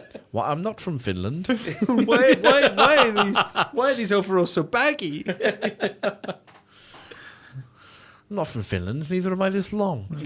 But yeah. Oh, my helmet doesn't fit. I've lost more hair. But Kimi with that puncture as well. When he had that puncture and his tire was flapping around like hell, and it was Yeah. destroying his rear ripped wing. the back end of the car out. What was it, the rear wing? Kimi slept. Well, the floor. Didn't they come on the radio and tell him to slow down? Yeah. Slow down, Kimi. Like you're gonna seriously damage your car. Can we just get... Well, it's this, his problems were exactly the same as one of the Toyotas in Le Mans, trying to get back to the pits too quickly. Yeah. And that ended up on fire. Yeah. Can Yeah. we just like not let it be forgotten that under the red flag they sent Kimi out without a wheel. Oh yeah, Oh, without yeah. a steering wheel. Yeah, you know they got to the end of the fast lane. They forgot that he's supposed to have a steering wheel. He didn't get his gloves in the car until halfway down the fast lane. I'm not gonna lie. If I was faced with a Formula One car and I didn't have a wheel on it, the gloves would be well in the back of my mind at this point. Yeah, Bizarrely, it happened to a mate of mine once. Not in a Formula One car, but in a VW Polo. driving and the steering wheel came off. No, got into the car to go to work one morning, put the keys in the ignition, turned the engine over, reached for the wheel, and it wasn't there. Somebody had nicked it overnight. That's impressive. How did he drive to work with a pair of mole grips? He kind of turned the engine off, got out of the car, and rang the police and a taxi. My best is Who got there first? The taxi. Yeah. best car steal story I've ever heard. Now that we're on a tangent, is my friend didn't just steal like the wheel of his mate's car. He was round his house and they all got really drunk. He stole the keys while the guy was asleep on a sofa. He lived across the road. He drunkenly drove his no. mate's. When you When you Yeah. drink, No. never drive. He drunkenly drove his mate's car across the road to his garage. Now, bearing in mind he had a smart car, Yeah. he then it would have been easy just to pick it up. It would have been illegal to No. pick it up and carry it. wait for this. He then cleared his garage out because he was a decorator, so he had lots of tools and dust sheets and ladders and stuff in it. Hit his car. Yeah, but he backed it in like a 3-point turn, so it was essentially sideways in his garage. And he woke up. He threw a load of dust sheets over it. Woke up the next day and thought, Ian's car's in my garage, and it's sideways. And he went over to say to Ian, like, you'll never guess what I did last night, to find the police there. Because his car was Because missing. his car was stolen, and obviously Brian, to go with the gag, had put the keys back in his house. Oh. So he genuinely thought his car had been stolen. He said, "Well, no one's broken into the house. The keys are there. Someone's hotwired my car and off with it."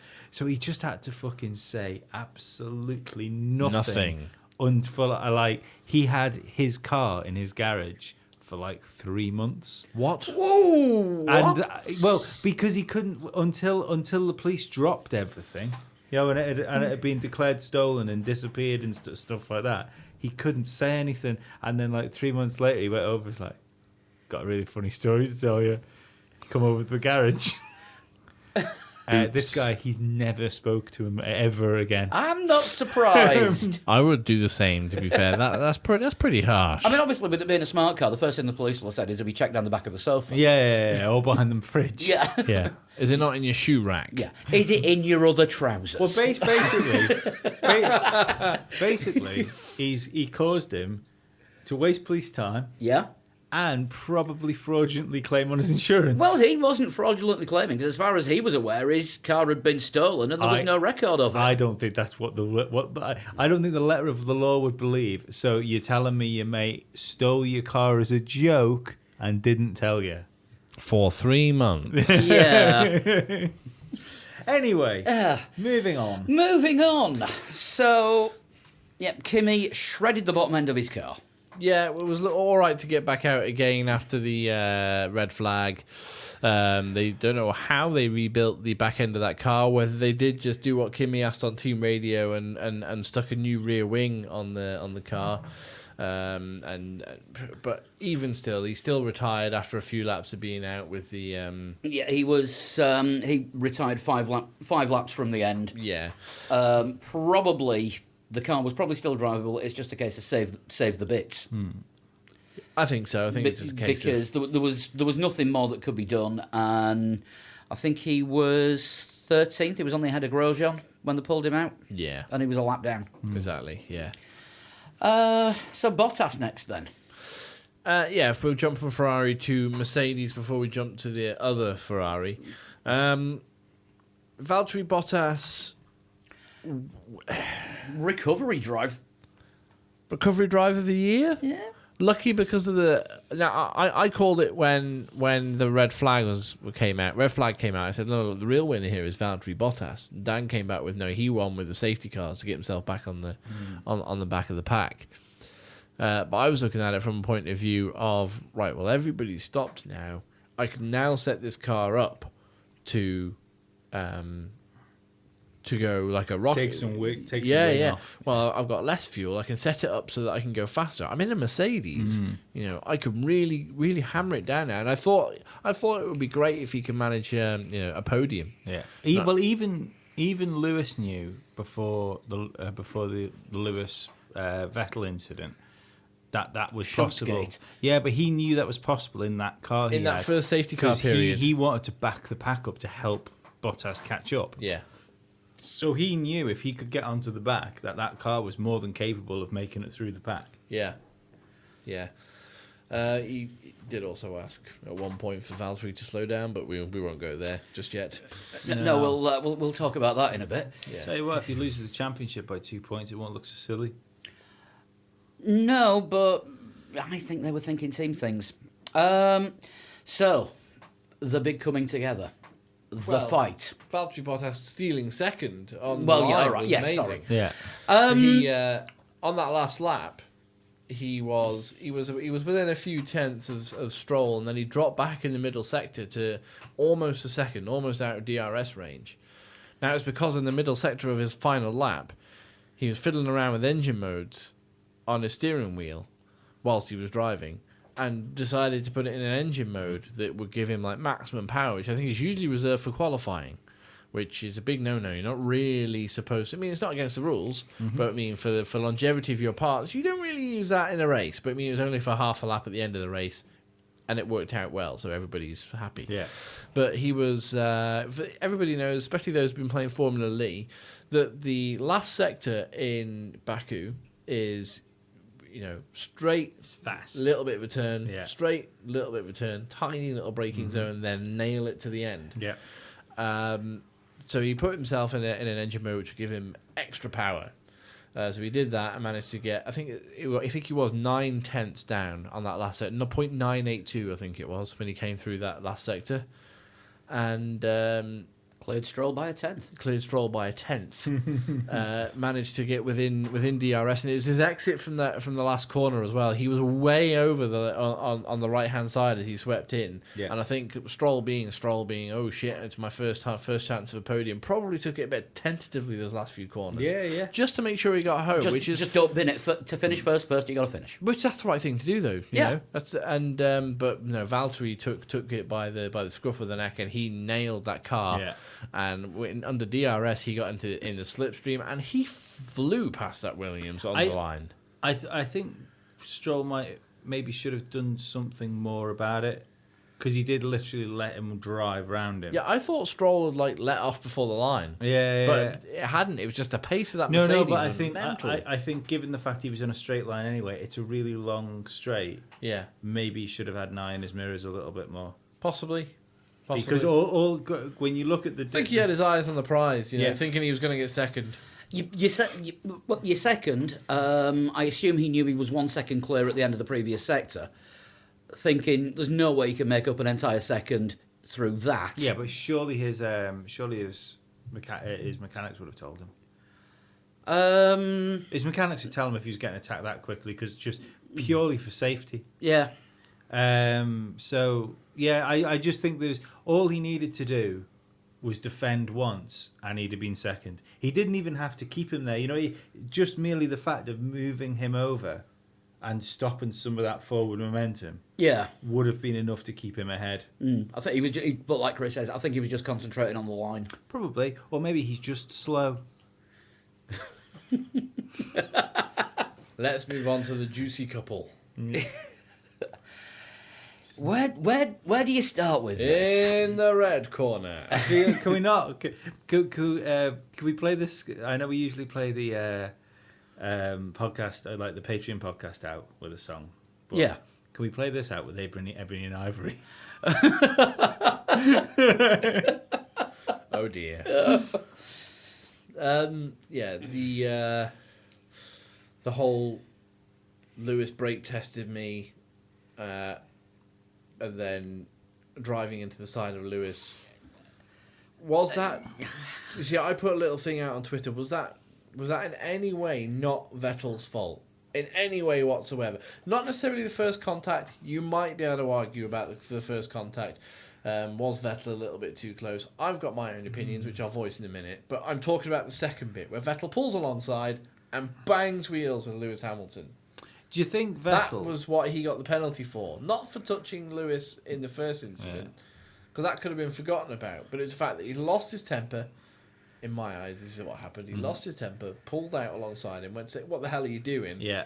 And in letting go of the steering wheel, lost control of his car. Yeah. Well, because he didn't actually turn his car in. But see, the thing He is, didn't straighten up off that corner. He was still pointing slightly towards the right. Well, no, because it wasn't off the corner. He did go left to go right to drive round. So it wasn't like he just followed him off the corner and then went into him. He did actually have to turn left And then turn right. to turn right. Yeah. And I think the difference is the two onboards tell a completely different story, because Vettel's one, he's waving his hand and he bumps into the side of him. Like, you look at the onboard from Lewis's, he comes out of fucking nowhere, and that was a fast, big impact. It's a bang. Like, How- he'd broken some suspension. Yeah, and yeah. everything. Well, let's face it, I don't think He was lucky it was wheel to wheel, put it that way. I don't think the contact between Hill and Schumacher was much. Was less violent. Yeah, it was much less any violent, less violent than that. I think that it was only just by dint of it being faster and in a more sensitive area on the car.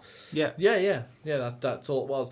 Now, my opinion on the whole first part of the incident is that, despite what the FIA said, Lewis was doing the same thing for every lap. He wasn't. Now, people have said, he definitely was braking. We had a Facebook message earlier from Niska saying that, you can see in this video, Lewis definitely brakes.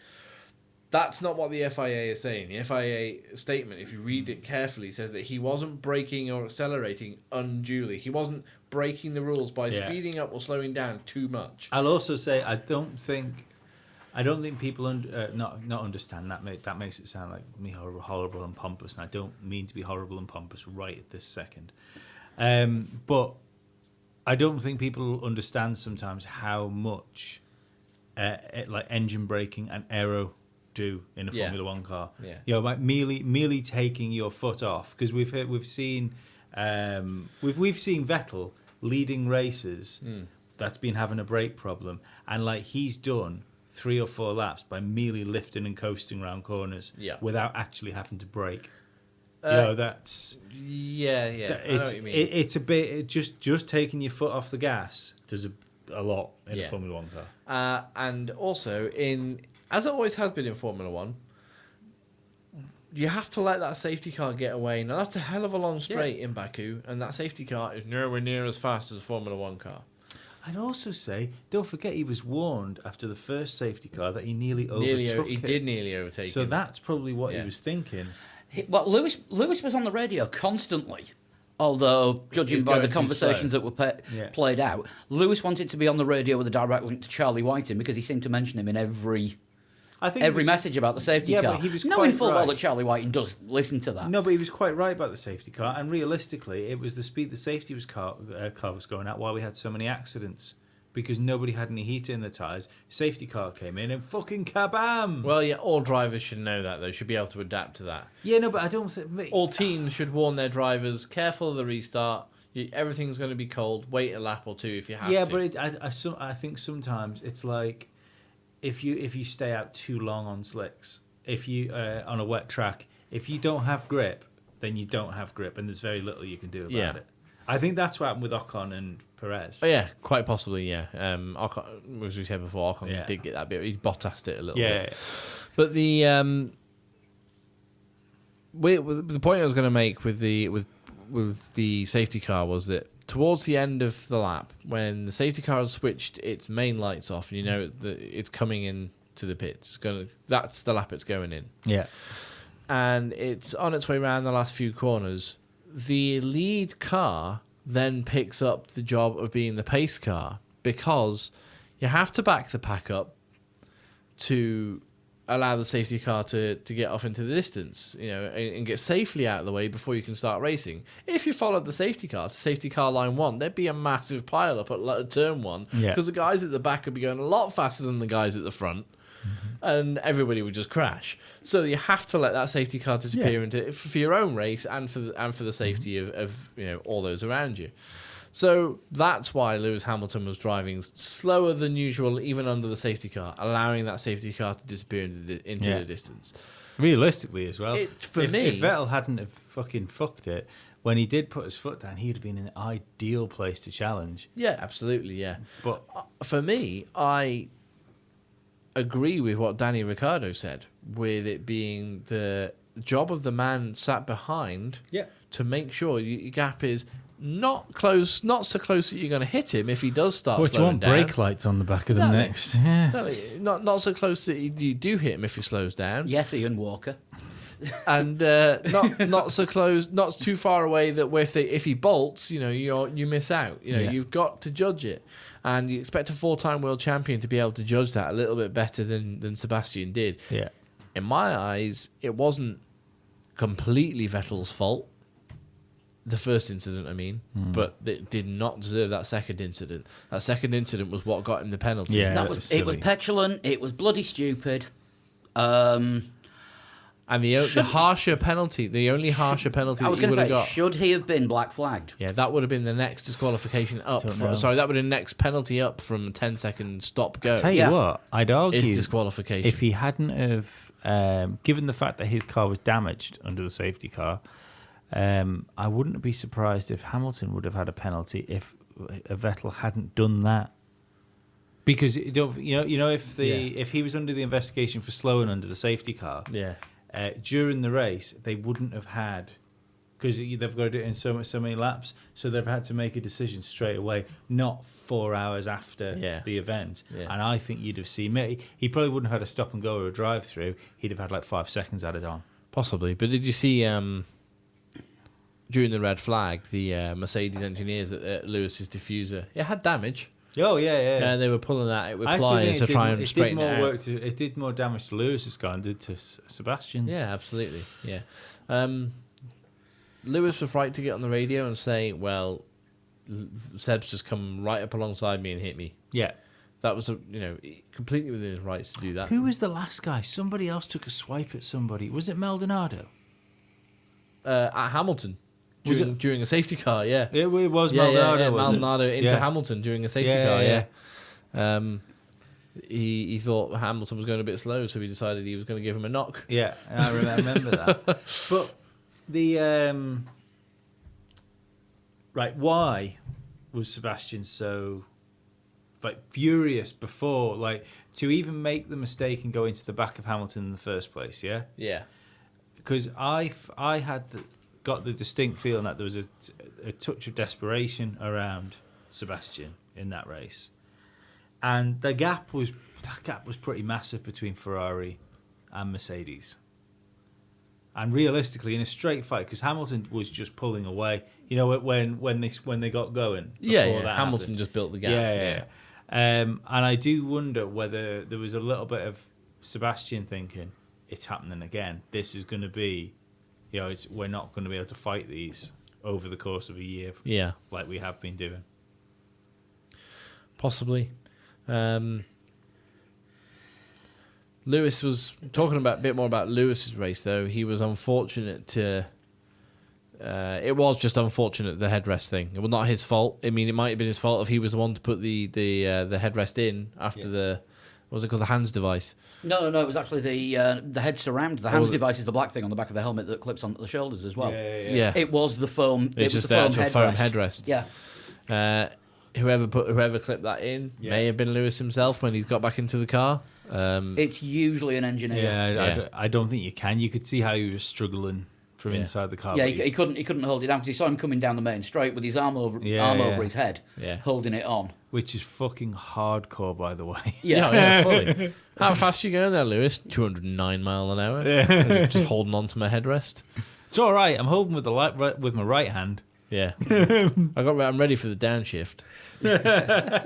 Come on. But yeah, that was unfortunate. It really, really was, because he'd done nothing wrong. That qualifying lap was just beautiful, as it was in Canada. It was absolutely sublime. And The interview between Ted Kravitz and Toto Wolff about it was TV gold. I actually thought Toto was going to punch Ted. But to be honest with you, Ted didn't ask anything. No. Toto lost his rag with Ted. It wasn't anything that Ted was asking. He wasn't like, well, I'm not going to start blaming people. I'm not asking you to blame people. I'm just saying, in what situation does that happen? To a team in Formula One. Here's a question. Why did the Mercedes boss not want to criticise the Ferrari driver?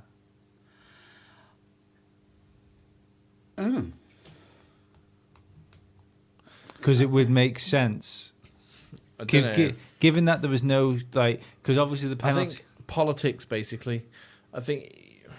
When have you ever seen that in Formula One, where somebody's crashed into something and their team boss hasn't instantly took the defending side of their driver? No, he did, but Toto's very pragmatic. He allows the other driver to say what they've got to say first. I find it strange. Lauda would have completely gone off on one. Yeah. And did you notice that Niki Lauda wasn't made available to answer any questions on Possibly, it? but Toto is as I say, he's a bit more pragmatic, and he would allow Sebastian to speak first before Toto spoke. No, but I don't. But I don't think Sebastian- you need that, because he knows what happened. He doesn't need to hear from Sebastian No, but to if know that he Sebastian drove had- into the side of him. No, exactly. But if Sebastian had gone, well, I lost my temper and I pulled out behind Lewis to ask him what was going on, and in my fury and holding my hands up to ask what he was doing, I ran into him, and I shouldn't have done that. Yeah, but Toto wouldn't place blame. No. But he said, I've got the penalty, so let's see where they go. And then Toto could have said that he said all he needed to. Everyone needs to move on. It was unfair. He got his penalty. Toto has since come out and said he wants to talk to Vettel about his side of the argument. Yeah, this is weird. Yeah, I'm fully Yeah, with you on that. yeah. This is not usual Formula One behaviour. And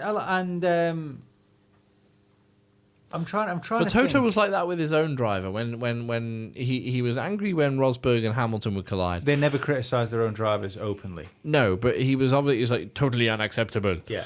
But when He was when more critical of them than he was of this incident. yeah, but I mean, I'm trying to think of an incident where a Mercedes driver it was Lewis Hamilton in China last year. Who was it? Was it Raikkonen he collided with in the opening corners and ruined his front wing? Yeah, but you're not talking about an on-track racing incident here. You are literally talking about a truck car driving next to somebody and driving into the side of him under a safety car. Yeah. There is no discussion about this. It's out of order, and I don't understand. It was a bit NASCAR. Yeah, I don't understand why. Well, no, none It of was them it was a bit stock cars. We're Yeah. 50 meters away from none of stock them car had track here. lassos. But the and three of the riders weren't on bulls. But No, there's 4. There's the red ones and the Toro Rock. fuck off. All he needed to say was like, yeah, it was out of order. He hit Hamilton. All he needed to do, because he almost did the same thing as what Vettel's been doing by just saying, yeah, it didn't happen. And I find, especially with more rumours of like, where's Alonso going? Is he going to Mercedes? Is he going back to Ferrari? Yeah. Is Vettel going to Mercedes? That I don't understand why he refused to criticise and why, like you saying, he snapped at Ted for no real reason, apart from the fact that for some reason that simple, normal question that any media person would have asked in the same place, Absolutely. that put him off kilter. He gave him an answer. He gave him a question that he couldn't answer. All I'd like to know is why couldn't he answer it? I think Toto might find himself the subject of some speculation. Break out the Baker foil. Well, nobody else has posted it, but I mean, like Vettel's been connected with Mercedes now. You know, maybe here and there this year essentially. So I don't.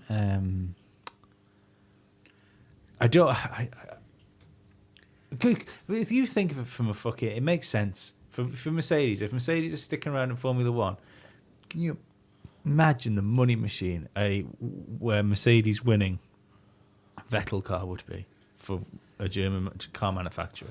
Yeah. Oh yeah, I mean it's no secret that Mercedes, their aim was to be the German dream team. Didn't happen with Schumacher and Rosberg. No, and and the other thing is, I know we joke now and again about Rosberg and Rosbergia, but He's not as sellable to the Germans. he's not. He's German. That's why. Yeah.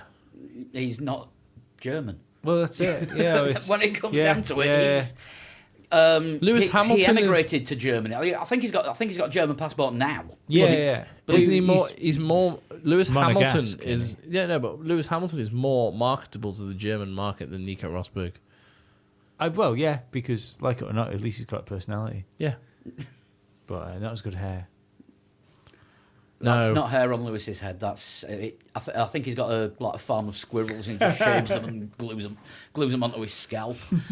What is it? Vettel has said he wants to sit down. Well, he wants to talk with Lewis about everything. Lewis has replied, well, first, he doesn't have my phone number. Well, yeah, fair enough.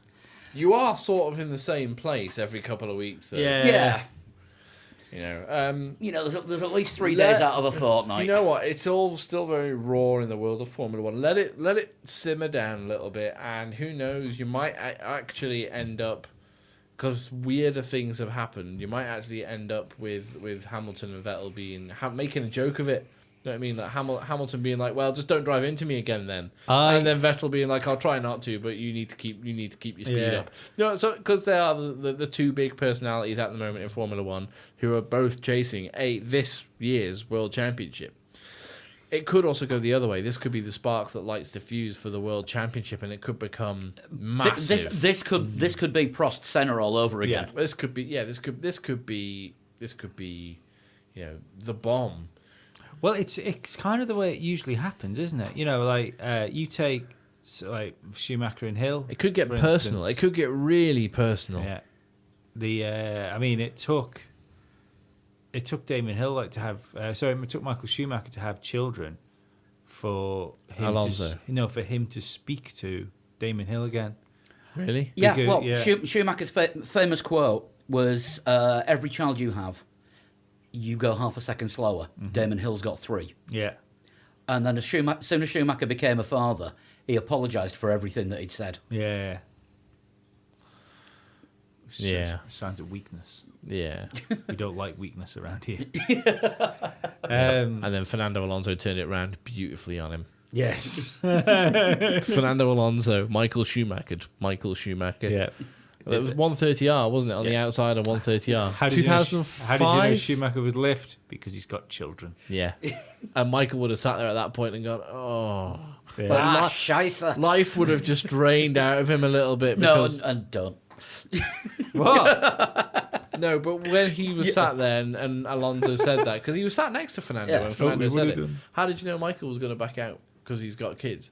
Yeah. Like Michael's heart would have just sunk in his stomach, like, oh, it's happened. Yeah. Do you know what I mean? Like, Das face palm. It's no. well, Ayrton Senna refused to have children or drink during the season. He wouldn't drink, and he refused to have children until he retired from racing. Well, Alonso hasn't got kids. No, So he obviously believes what he said. Jensen Button seemed to have his relationship seemed to stop, didn't it? Because Yeah. he kept racing. He didn't, Yeah. didn't want to settle down. I don't. properly. Don't want to speculate too far on No, that. no, but it's not- it's That's not our my business understanding. to- That yeah. my understanding that is one of his previous relationships would have continued Yeah. had it not been for his racing career. Yeah. He came out his missus. And all those wins he had in it. Shall we move on to Red Bull then? Because I think we've covered. And the whole world has covered it. You know? because you haven't said, do you think Vettel should have been black flagged? No, I think that's too harsh. I don't know. I know he was going to be in trouble. If he had been black flagged, I would have been surprised but not shocked. Do you know why I'd have black flagged him? Could you imagine, right? Let's just say. You can't let people get away with it. That's No. the thing. But, well, he did, though. He got away with it. I understand what Lewis is saying. They're saying, but He you even can't finished do that. ahead. Yeah, you can't do that in a race and finish fourth Yeah, yeah. because that you're still finishing fourth. You're still scoring points. He did that. He finished fourth. But the thing is, the guy he offended against finished behind him. So somehow, Sebastian did that, got a drive-through, and managed to extend his championship lead. Yeah, that is wrong. That is the Yeah. thing that's wrong with it. Yeah. But do you know the reason I think he should have been black flagged? And that's this has actually only just come to me. Go on. We've just said how easy it would have been to break suspension Yeah. if they got it wrong, and even especially in those situations that like they could have just got properly tangled up together. Now you don't expect if you're the cars behind for the two lead drivers to fucking take a swipe at each other under the safety car. Can you imagine it would have been a slow crash, but can you imagine the If they concertina crashed. effect that would have happened there? Yeah. Because the thing is, as well, they were just coming out of that corner, so it would have only took a couple, and the cars at the back of that train wouldn't have known they were driving into an accident. Yeah. So thinking of it now, he probably, if he wasn't black flagged, is a 10-second stop and go penalty the harshest penalty you can have? Yeah. The next In a thing. race, The yeah. next thing after that is a black flag. Maybe there should be something stronger. Or Multiple penalties, maybe like a 10-second stop and go penalty and 10 seconds added onto your race time. or 10 seconds or 2 drive-throughs. Fucking penalties But on there's top of penalties. The thing is, they can only That's called the full caveat. the full Maldonado. I think you'll find it's called the full McLaren. Was it Hungary? Well, no, it was year? Kvyat got 2 penalties last time out in Canada, didn't he? Because they gave him the wrong one first. Jensen Button and Fernando Alonso had like 500 grid positions. Was it? That's penalties on top of penalties. Was on it top not of Maldonado penalties. who got penalty for speeding through the pit lane whilst serving a drive-through? Yes. Yeah. Yeah. Idiot. Yes. But fun. Yeah. That's otherworldly, isn't it? Really, but the penalty can only be served once. You know what I mean? The stewards make their decision and then they implement it. That's the decision that's been implemented. If I were a steward, I would have double whammied Vettel and probably I don't think I would have disqualified him from the race. I would have given him the 10-second stop go. Because it's not his fault that Hamilton's headrest came loose. Remember that. I would have given him the stop go penalty, and I would have. I'm just going to carry on. I would have given. Pretend it didn't happen. It didn't happen. I'm going to give him the Excuse stop. me. I would have given him the stop go penalty, and I also would have given him a grid drop for the next race. Now he does have an extra 3 penalty points on the license, which means one more incident. He's got 3 more points to Yeah, he's lose got before 3 points Silverstone. left. It also means he's got the most points than any other driver since they brought it in. Yeah. He has the most. No, points of nobody's all ever got up to ever. 9 before. Yeah. He's got more points than Pastor Maldonado managed to acquire. In one season. Yeah. Well, one full year, because it's a 12-month rolling It's a calendar. 12-month calendar year. but It's not you mean a, over like in the history of having Yeah. the system, he's got more. Yeah, and Loves points. He loses 2 points in Silverstone because that's where he accumulated his first 2 for this 12-month period. Yeah. So, if he's a naughty boy in Austria or in Silverstone, he could find himself with a race ban. And that would be detrimental to I don't his- think it'll happen. That's why the licensing system's in place. Yeah. No, but I don't think he'll. Like. It's not like we're talking about a driver which constantly fucking kills people. No, but I mean, if this becomes a very personal thing between Lewis and Sebastian, and the build-up in Yeah. Austria is all like, "Oh, what are you guys going to do?" and Lewis starts with his famous Hamilton mind games. But I think he's already started. To be honest, like this whole thing with. Yeah, I don't want to talk to him. yeah, I'm going to do my talking on the track. That's Yeah. another quote from Lewis. Because Yeah. right now, like if you're looking at high ground, Lewis Hamilton has gone up to Everest with a box, and he stood on the box at the top And of shouted it from it. at the top of Everest. That's the high ground he has over Vettel right now. Just want to mention. Vettel's in the like, Mariana Trenches. Just want to mention a tweet just to watch Lee explode. It's one that we've had on this subject. This is from Chip Clark. How's NASCAR doing, Chip? As an ugly American from NASCAR country, Yes, I fucking knew it. it was great. Rubbing is racing. Rubbing is racing. I think that means sort of colliding. Rubbing's masturbation. Surely.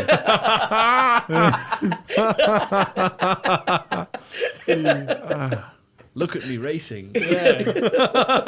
God damn, I love my sister. I'm gonna win. I'm gonna win. Hang on, we're back to that public school conversation we had on the Patreon show. Oh, no, we're not. no, We're not. We're talking about Red Bull. Max Verstappen, unluckiest driver of the weekend. Yes. Basically, yes. And so I hope I didn't offend him there, because it's probably his cousin. Carry on. Yeah, Max Verstappen, unluckiest driver of the weekend, and let me just get that graph on screen that we got sent. But the Red Bull have done less laps than any other team Yeah. combined in Formula One this season. Yeah, want to thank Marcel for this. Max Verstappen has done. Don't thank the listener, don't thank yourself. God. I would have added his surname, but it's something in Dutch and it's got too many J's and K's in, so I can't. Ah, use that's it. fine. Yeah. There's an house somewhere. Out of all the drivers that have raced regularly, so we're not counting Giovinazzi and Button in this.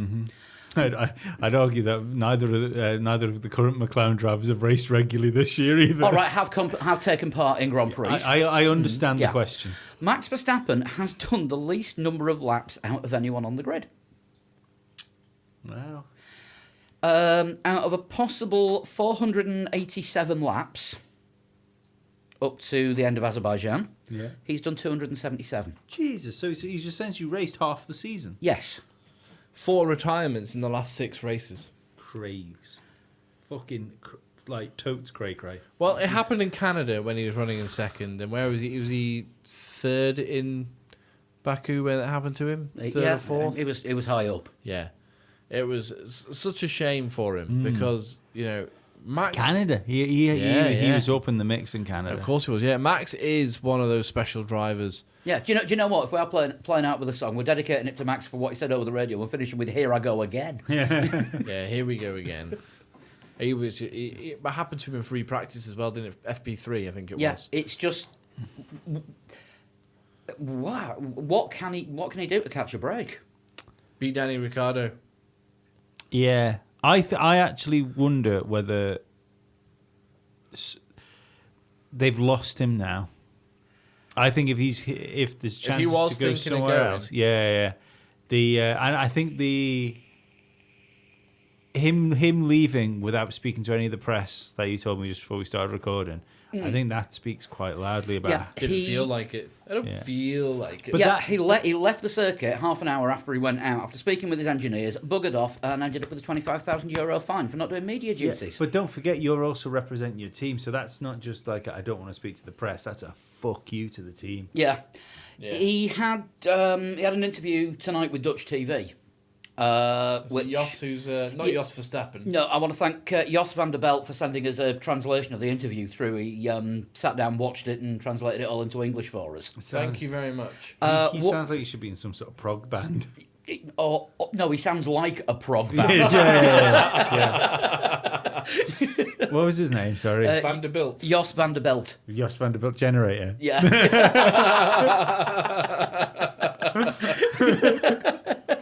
Hey, for one of the cool indie kids, you've got really serious knowledge of prog rock. What I'll do, because a lot of it to read out, I will put the translation on the Facebook page. Yeah. Actually, no, I'll put it on the website because I know there's a lot of people that don't have access to Facebook. Yeah. So I'll put it on the Do it on website. both. Yeah. Actually, I'll put it on it the on the website site. and I'll link to it from the Facebook Yes. page. Yes. Do that. Yeah, I'll do that. Metrics. Because he's got quite a few things to say, but yeah, just the comment about well, was it self-defense when you didn't talk with the press yesterday? I wasn't into it at the time. Fair enough. After half an hour, I left. First, I deliberated with my engineers about my car and balancing the race, and then I left. He is seriously pissed. Yeah, I don't- somebody would have said, Max, you got to do PR after the race, and you would have just been like, nah. Bollocks to that. Yeah, see you later. Yeah, you've got to give me a car that works, and you didn't do Yeah. that, did you? So remember, he is still 19. Oh yeah. Yeah, so that's his mentality at the moment. Will be. Oh no, Max, you've got to do this. He's like, yeah, and you've got to give me that car, but you didn't, did you? Yeah. See you later. But no, it's in your contract. It's in your mum. See, yeah, it's in your contract. So's your mum. And that's 19-year-old Max Verstappen. You know, we can't be too harsh on him. For being as upset as he is. I'm surprised the FIA have fined him so much, to be honest with you. But It's the standard one. It's in the Yeah. sporting regs. yeah, I You- mean, you need- Kimmy does it quite often. If Kimmy has a retirement and he's not happy with it, he just leaves. Yeah. Essentially, he's paying £25,000 to have the perfect life. Well, he is, isn't he? He doesn't have to talk to anyone. I'll tell you. Every time he retires, leaves the circuit, and buggers off, they are the most expensive ice creams ever. Oh, yeah. Just quickly, before we carry on about Max, did anyone catch Kimmy's quote when Ted Kravitz was asking the different drivers why we have a race in Azerbaijan all of a sudden? Why we come to Azerbaijan? Kimmy's answer, they have a race, and walked off. Why do we come to Azerbaijan? They have a race. Yes, Kimmy. That was one thing after qualifying. It was the best thing ever because you know how they've got the on-track interviews now after Q3, and the top three get interviewed, and it's been Will Buxton up to now, but it was Davide Valsecchi this week. Yeah. And Davide Valsecchi interviewing Kimi Räikkönen is one of the best things ever. Given that Valsecchi was Raikkonen's understudy at Lotus. Yeah, And Valsecchi's got all the words, and Kimi Räikkönen has none of yeah. them. You get the, Oh my God! Qualifying! You finished third. you Yeah, get that's the- okay. You get the same number of words as you would in a normal interview between two other people. It's just that they're all coming from one side. He should have some sort of technology shop, shouldn't he? You can see, Valsecchi. come in, crazy prices. I've lost my mind. Come down. Do you know what? Next door to Nick Heifeld's World of Disappointment is David Valsecchi's World of Optimism. No, World of Optimism. Oh my God, you finished third. That's amazing. Tell me all about it. How did you do it? You know, as soon as he walked back into the garage, the nurses grabbed him and jabbed something into the back of his neck. No, but Davide Valsecchi, I respect that man because he is only just 30 years old. Yeah. And when he Is realised... he really? Yeah. He he's is only- not aging well. No, well, when he realised that his Formula One dream was over, he was not getting that seat with Lotus. He grabbed a microphone. No, he retired from racing. Oh, did he? Age 27? Yeah. Age 27, he went, I'm retiring. And they were like, but you could go and race somewhere else. He's like, if I'm not a Formula One driver, I'm not anything. I'm retiring. I've come as far as I'm going to. I'm not going elsewhere. I'm retiring from racing. Fuck every other racing driver in the world. Yep, absolutely. Yeah. Well, he was GP2 That's not champion. very optimistic. Well, no, he was GP2 champion. Well, no, that's when he took his media course and became a commentator to spread his optimism as far and wide as possible. And he is brilliant on commentary. He can make the dullest F2 race seem like, well, this Sunday afternoon just gone. Yeah. He is the European, like the continental European Murray Walker. Yeah. Absolutely. Yeah, I think Virtual Statman described him as the most Italian ever. Yeah. Yeah. Absolutely. So, Danny Rick, Wow. back on the top step. 4 podiums in a row, it's worth pointing out. Yeah. Still never won a race from qualifying in the top 3. Do you know what, right? It's always him, innit? You know, whenever... No. I think you'll find that's Mario Balotelli. No. I don't know who that is. He was a footballer that wore a T-shirt saying "Why always me?" Oh, footballing. I'm not into the football. He's a soccerista. Right, okay. When everyone else loses their head, Danny Rick's always the one. If there's someone that's going to sneak a win Yeah. from It's Danny somewhere, Rick. yeah. He pitted on lap, I think it was lap 6, because he had some debris stuck in his brake duct, and they sent him out, and I think he was second. Oh, I think he had some of Kimmy stuck in his brake Yeah, duct. and he was second from last when they sent him out. I think Bottas was the only driver behind him actually, when they sent him out, and said, "Look, go on, Danny, just keep your head down, get on with the Yeah. race." And he said, "Okay, understood. No hissy fit, Yeah. nothing. If that were Perez, Force India, well, Yeah. why is it? I'm If it sure was- I could have carried on. If it was Max, Max wouldn't have been the same. Max would have been a bit frustrated. Danny Ricciardo was level-headed, and that's how he won the race. I still think, and I'd love Only on alternate Tuesdays. only on alternate Tuesdays, and you generally just review shows. But I still think that there's a really good chance, and because we can't really see it because of the way the Red Bull is now, that he might have the best race pace of any driver on the grid. You're like Personally. consistent race pace. That's difficult to Yeah. argue with because we know, and we were saying before about putting him in that 4th spot behind the top, the golden 3, if you will. Yeah. Alonso, Vettel, and Hamilton, the Holy Trinity. Yeah. Alonso, Vettel, and Hamilton. Circle wank of champions. Yeah, triangle wank. But the Oh, that's what Danny Rick wants to do. He wants to make it a circle wank. but then Danny Rick could go forward from here and produce more than that car is worth. Do you know what I Yeah. mean? Like he could very well go to Austria and all right, it's the Red Bull ring, and Red Bull traditionally don't perform very well there. Christian Horner's already got the excuses in saying that this was one of the tracks that we're going to suffer on this year. He did that about a month ago. Azerbaijan. No, Austria. He also said in Azerbaijan he wasn't expecting anything big, but then they were fastest on Friday. They were pretty well on Saturday. Why are they going to suffer in? Austria, they Austria? tend not to do very well in. But in the Austria's Red got Bull like none of the straights. It's I know it's got one, hasn't it? But it's the Yeah, I don't know, but Christian Horner said that they was the suffered track- last year.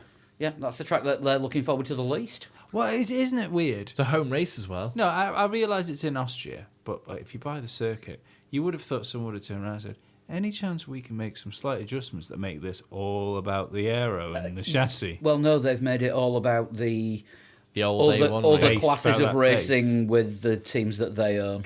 Yeah, Ah, right, okay. yeah. So the So there's like fire pits. Yeah, it's also we're going from one of the longest circuits. And I know it's not an Austrian preview yet, but We're going to one of the shorter circuits in Austria. It's only about 1 minute 8 Lance second Stroll's lap, the isn't it? villain. Sorry, early. Isn't it? Isn't it? It's only about 1 minute 8 second lap, isn't It's it? something like ridiculously short. that? So So on Formula Lee, don't make it a wet race to lengthen it out. yeah. I didn't even think of that. But Don't. the, We've just had a. Where I read a message from one of our fans the other day saying how much they were enjoying the challenge of wet Formula E races. We'll talk about this in a bit. we will. We'll get into Formula League very shortly. Don't give me like hate. It just feeds me, makes me stronger. But Danny Ricciardo, you're all right. Fair enough. He might have won. Some people You do know that Gemma's now screaming, "Get on with it," and keep talking about him, don't you? probably.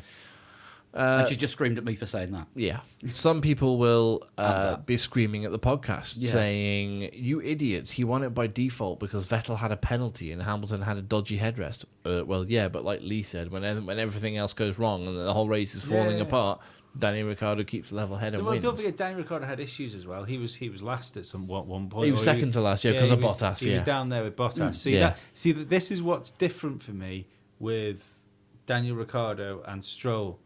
Stroll never had any of the issues. Therefore, he didn't really benefit from all the cars. No, Stroll was passed by Yeah. Danny Ricciardo at one point. He Yeah. must have been because In Stroll, one of the best moves. yes, Is that when he took 2 cars? Yeah. yeah. Yeah. When Both Williams. yeah, It was the last fucking restart, ace. wasn't it? Yeah. It was the last restart when Danny Ricciardo decided he was going to dive down the. Was it 3 cars? He took. Yeah. Both Williams and was it Kevin Magnussen? Yeah, it was both Williams and K-Mag, and he took them both going into turn both, one. And then both on- Williams were having K-Mag, and Danny Rick was like, "I'm having all 3 of you." Yeah, and then on the next lap, K-Mag thought that was a great idea, and he did both Williams. Well, I didn't think he? Magnussen was maybe a bit earlier. I think. Was it? No, they were both No. on turn one. Well, no, yeah, but earlier in the race. No, No, it was after. No, it was a lap after. It was a lap or two after. Yeah. Was it? Yeah. I thought Magnussen was a bit earlier than Danny Rick. No, because I remember putting on the blog, bloody hell, Kevin Magnussen's just done a Danny Ricciardo. What the hell's going on with the world? Oh, fair enough. But no, it was a great move. Yeah. You know, that was the pass of the race, which Kevin Magnussen's would have been, but he only overtook 2 cars in one go. But he just went for it with. That was the real Danny Rick that we saw doing moves like that. It's All that missed was the hand out the surfer hand that we saw in Yeah. Japan last year. This is going to sound so stupid because it's fucking obvious. But Lee, you are this week's. that won him the race because if I know, like I say, no, it sounds stupid because of obviously overtaking the cars in front is generally what you have to do to That's win the how race. you win races, Lee. But if he'd have got stuck behind the Williams, he'd have found it much harder to overtake them going forward into the race because of the lumps they've got in the back of them. yeah. Yeah, And- Lee, you are this week's hotels.com. Answer your bloody emails and let us use it again. Yeah. But Lee's if lost his train of If thought. he'd have got stuck behind the Williams, then Bottas might have won the race. Possibly. Because Bottas did the Williams in the end. Yeah. So you do have to think that maybe if he hadn't have had that pace to get out front and start pumping some laps in, he might not have won it.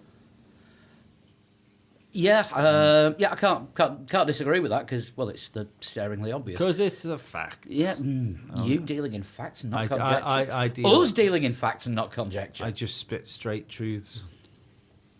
Better than 90% of you other rappers out there.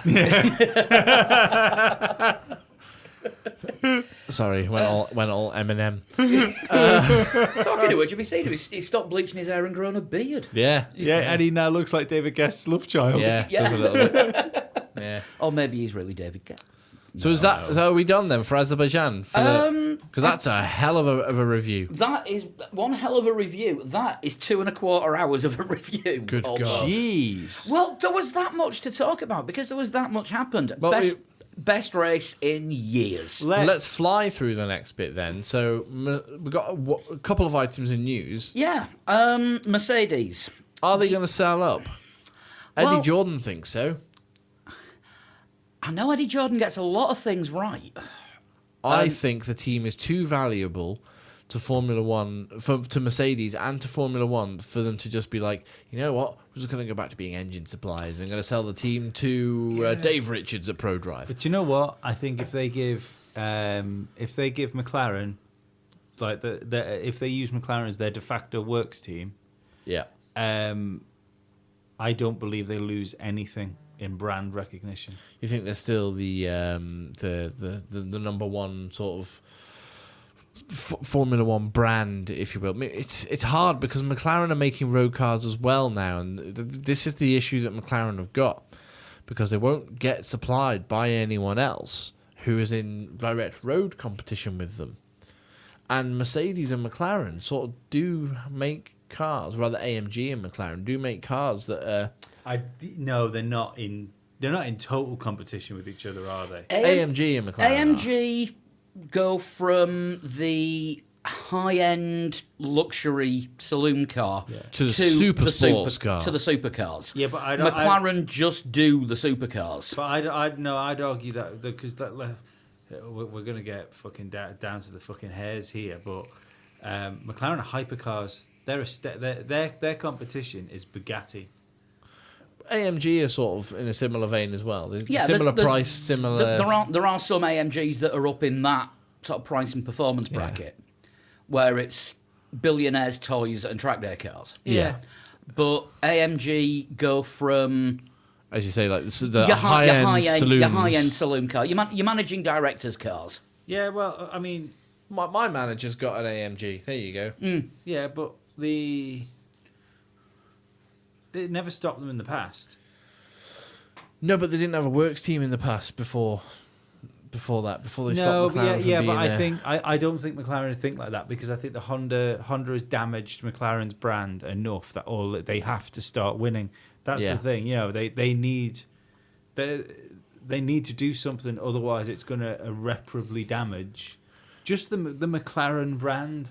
But McLaren this have stuck stems- with Honda longer than they stuck with Peugeot, and look how much of a dog the McLaren Peugeot was. Yeah, and Ford. But Well, you didn't used to have a choice about Ford. That was the only engine up until 1982. Apart from Ferrari. Yeah, they were McLaren and Ford for a year before they went to Mercedes, I think. They were McLaren Honda in 92, they were McLaren Ford in 93, and McLaren Peugeot in 94. Yeah. McLaren Peugeot was when they had Brundle. Yeah. Brundle replaced Senna. There's an interesting fact for you. Brundle replaced Senna at McLaren. But I don't think Mercedes will sell the team. All this is stemmed from, if anybody's really confused, you're thinking, well, why would Mercedes want to sell a team? Malaysia Grand Prix is off the calendar for next year. Malaysia's biggest oil company is Petronas, who sponsor Mercedes. It's the Petronas Mercedes AMG F1 team, or Mercedes Petronas. I can't remember which way around it is. Fueled by Monster. Yeah, but this is the thing, UBS as well, the bank of Formula One, or it used to be the bank of Formula One. They sponsor Mercedes as well. They are thinking of pulling out of sponsoring Formula One because there's not so much benefit for them now, less business. Bernie's money's gone somewhere else. Correct. Well, Bernie's money's still with them, but Bernie's money isn't in Right. Formula One. So you've now not got Petronas going to be sponsoring Formula One possibly next year. It might be in a couple of years' time, and you're definitely not going to have UBS there either. So it could be that Mercedes look for a title sponsor or something along those lines. It's not beyond the realms of possibility for me that they do look at one of their smaller partnerships like Monster. And I wouldn't be at all surprised in maybe not 2018, but 2019, possibly 2020, that car is the Monster Mercedes AMG Formula One team. Yeah. And it comes out in pre-season testing, and it is matte black with a bright green Monster M. I think you might on the side of it. I think you might be not exaggerating, but overinflating the amount of money that Monster has to put into Formula One. Because they haven't got Red Bull money. They're not far off. They're not far off.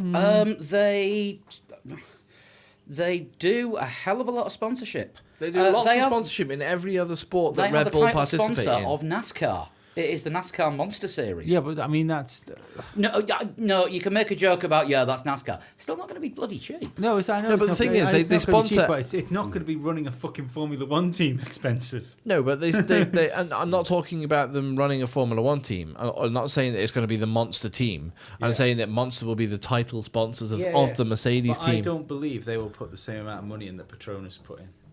Possibly not. But Monster, the Formula One is the only motorsport I can think of that Monster don't have as much, if not more, presence than Red Bull. I can't think of another motorsport, where Red Bull have more of a presence than Monster. MotoGP. Monster sponsor a couple of bikes. There was a Monster take Yamaha. Yeah, but I mean, like you look at the Honda and stuff like that. Honda's have got the Red Bulls on them. KTM, Red Bull. KTM are Red Bull, yeah. But a couple of riders still sponsored by Monster as well. I mean, you've got That's probably but equal. What you find is with Monster though is that you'll get like a driver or a rider or a person sponsored, or there's a logo on a car. It's very rarely that you get a whole team. You know, like with Monster that in like Red Bull for instance. Yeah. You know? But it's a lot of money for top and bottom of it is Formula One's an expensive game. And I also think Mercedes have the capacity to run without Petronas, like they did in their first year in Formula One. Why would you do that when? Don't forget, Mercedes have got direct correlation here between what they think they're getting brand wise, and what they were getting brand wise when they were winning stuff with McLaren. I'd also argue that Mercedes haven't looked great through the whole Hamilton Rosberg debacle. Yeah, but it's car sales is what it is. Marketing is getting their name. Right, but we don't know if they're selling more cars. Even negative publicity is still publicity worth paying for being in Formula One. If people are putting newspapers out there, sports newspapers or magazines with Hamilton and Rosberg, and there's a picture of a Mercedes on the front of that magazine, I know what you mean. I don't know. I don't know. I'm just playing devil's advocate here. Yeah. And saying I can totally understand why an engine manufacturer would actually go, do you know what? We should really just supply. Well, I think with Mercedes, if they weren't successful as they are, completely, yeah. If they were where Force India are for now, for example, they're stuck in fourth, no chance of hitting the top three, no chance of getting sucked into the bottom. If they were there, I can completely understand why they might go, well, you know what, there's no much point in this. We're not getting much benefit from this. If the rules are going to start tightening all the cars together. Yeah, but this is talking like next year. Yeah, well, but this is what I mean. So, but if they're going to start trying to bring the grid together, yeah, I think what you're going to find is there will be less incentive for manufacturers to be involved in Formula One. Mm-hmm. If you can have an independent team with an engine that can compete for wins, like IndyCar, for instance. Yeah, I know they're off the shelf bought cars, and that's a little bit different. I think you'll see Formula One going back to the more privateer type teams where you might have a Williams BMW or a McLaren Mercedes or a Sauber Honda. Yeah. I think these manufacturers will. Audi, I think, are now talking again at coming into Formula One, aren't they? They had a representative of the group at the last engine meeting. Yeah, but what you can do is, especially if they're going to go to are they talking V6s again, turbocharged V6? They're not thinking of changing the engines not for the next couple of years. It's the 2020. From 2020. What they're thinking is simpler twin turbo or bi-turbo as it's called these days. That confuses me because it looks like biturbo. Yeah. Twin turbo. Which is a completely different energy drink, isn't it? It sounds Possibly. like you're asking for something German. Exactly. Biturbo bitter. So, twin turbo V6s, keeping them at 1.6. Yeah. But we're getting rid of perhaps getting rid of the hybrid system. I think that's or the complex system. Just having an energy recovery system. Just going back to KERS. Yeah. See, if you all of a sudden have engines that are simpler to make, that means it's not such a fucking. It's not such a massive investment for car manufacturers to do. So that means more car manufacturers can come in to supply engines. Yeah. But in the same respect, I don't believe the value is there for car manufacturers to come in running their own teams. Not now, no. But I think Mercedes, having come in 2010, sort of spent 4 years sort of building it, and then having the last 3 years dominating it, and then still being successful now. You know, it's I think Mercedes want to build a pedigree, and they'll never get to the same sort of stature, but build a pedigree like Ferraris. And look, there were years in the 90s when Ferrari were dogs. They were the worst car on the grid. They just were. They were awful until the Schumacher years, until Schumacher joined in '96.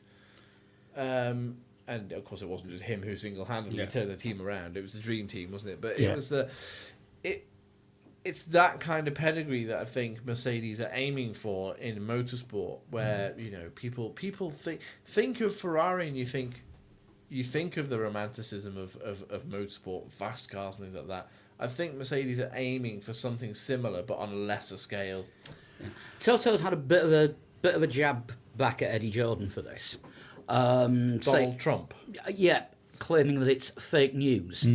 He's always ready for banter with Eddie Jordan, but when it's about 1,500 people's jobs, that's when I stop laughing. Yeah. He's saying that none of That us... sounds a bit too serious. So Yeah. it could be on the cards. Yeah. He also says that none of the sponsors are thinking of pulling out. This is one to keep an eye on over the next 18 months. But we know they are Well, we know that Petronas are pulling out. pulling out because they're not sponsoring Mercedes. the Grand Prix anymore. Yeah. Have they officially said they're pulling out of sponsoring Mercedes? Though? No, this is what it stems from though. Is that because Petronas aren't just pulling out sponsoring the Grand Prix. Malaysia's just not going to be on the calendar Sounds anymore. like damage limitation. Yeah. It's going to be interesting to see where this goes. Yeah. But I mean, Eddie Jordan, as batshit mental as he is, there's usually some truth in what he says. And he's well connected in Formula One. You couldn't be that much of a cunt and still be around if you weren't well connected. I mean, the guy was friends with fucking Bernie Ecclestone. Yeah. For years, it doesn't get any higher than that in Formula One. No. Do we have more news to talk about? Because I'm very aware that time is moving on. Yes. Pirelli. Again, Now, this comes from Automotor und Sport. our favourite German production newspaper Magazine article F1 news Yes. place. It looks like we're going to get a new tyre compound next season that's softer than the Ultras, and it's going to be the Mega Soft. No. Oh, fucking yeah! Is that like when all the other tires get together, and then they morph into a mega soft? Yeah. Mighty Morphin Mega Soft Tyre. Yes. So these are going to be an even softer compound that are grippier at high pressures. No. So- No, sorry. Test it, but don't use it. But doesn't that mean that all they're really doing is because everything went a step harder this year is just bringing back the ultra softs? Yeah, pretty much. Well, probably. The old Ultra Softs. Yeah. But it's still going to go... It's now going to be Mega Soft, Ultra Soft, Super Soft, Soft, Medium and Hard. Here's a fucking idea. Do you know what we should have? A hard tyre and a soft tyre. And that's it. I'd have a medium one there, so you've still got the 3 tyre choices per Oh, weekend. yeah, no, I like the 3 tyre choices. No, I don't. I think we should get rid of that. Just give it because then it's up to you whether you run, whether you run 2 sets of mediums or 2 sets of softs. Tell you what, we'll fix this. You can. There's only a hard and a soft compound, which you've got to do every circuit on the track. Yeah, but they can be changed in whichever way you want. So you can run 2 softs on the front, 2 hards on the back. Which is something they do in MotoGP, isn't it? Yeah. With different compounds and different wheels. I don't know if that's viable in F1, but There's no reason it isn't, because all you'd be doing, you'd just be dialing out.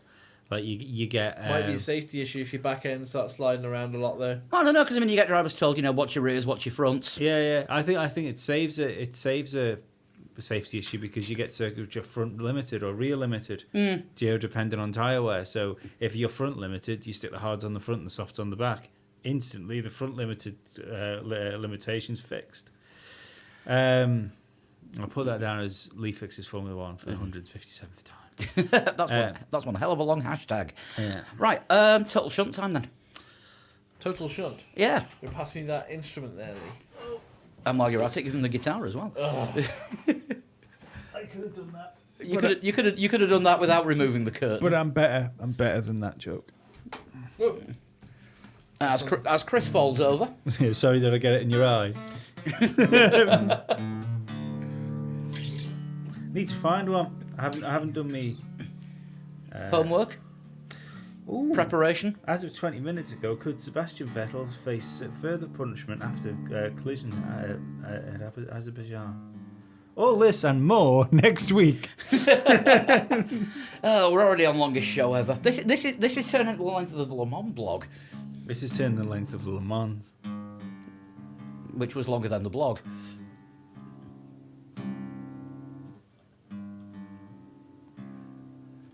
Shall I just pause this while you tune up? No, sorry, you can keep talking. Oh, we're keeping talking. Have you got one now? Have you found one? Yeah. As soon as I can get some fucking internet. You just got to drop detuning for this. Yes. Oh God. Because the Foo Fighters played Glastonbury. And because this podcast is going on forever long. Hello, I've been podcasting ever long. Tonight, I'm hoping to get right. Guessing all total shunt.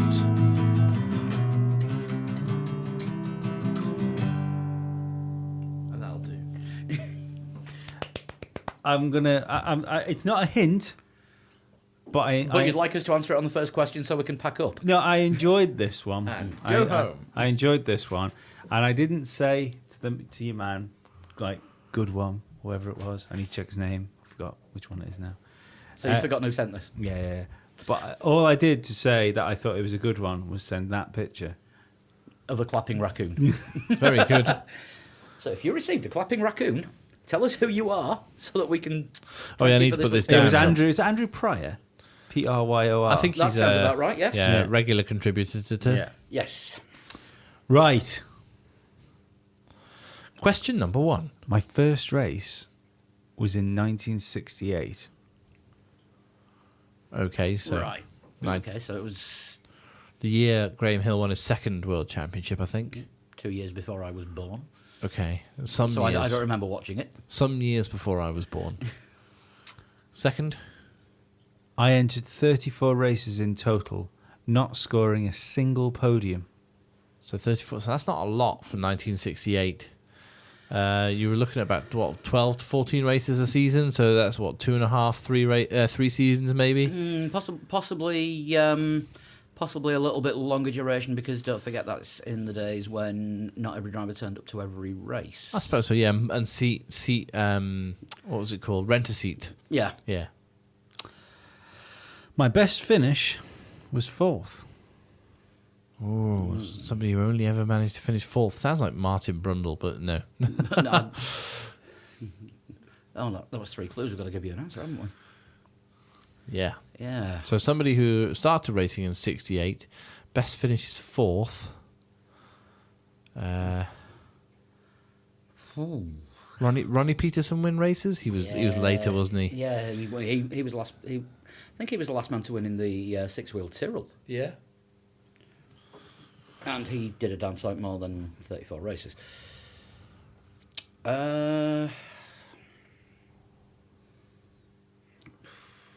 God.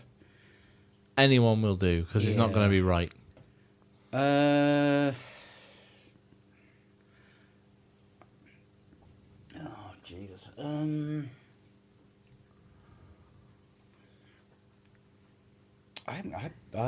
I am seriously struggling for. Are you Francois Sever? I'm not. I'm going to give you a hint on this. I seem to be giving lots of hints these days. That's fine.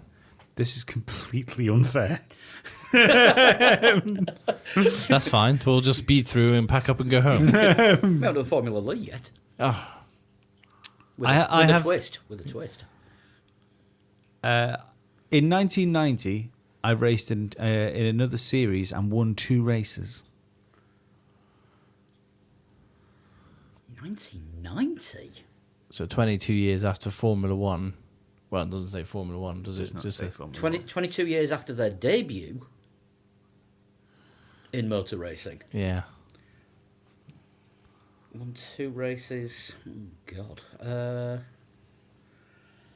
Yeah, I think we're next clue. I'll give you one here that isn't actually on the sheet. What number are we on? That was number 4. Right, number 5. I am not a Formula One driver. Okay. Right. Okay. That isn't on here. I'm Right. just Now being- can we have number 6? I'm just being super nice. Are you ready? Yeah. I have at least one video game named after me. So that's 5.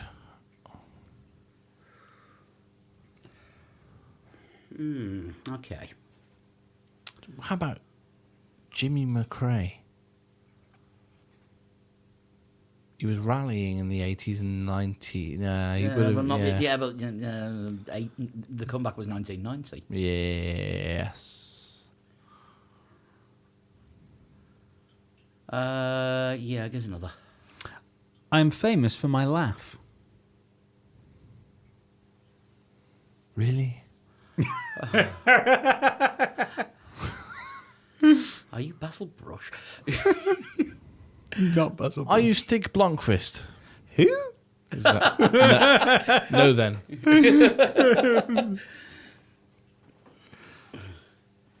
Yeah, famous for a laugh. Would you like another one? Yeah. Go on. I'm a pilot.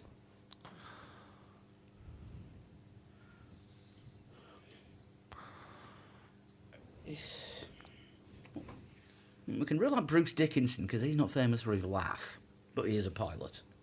Well, has he ever been a racing driver? Probably done everything else.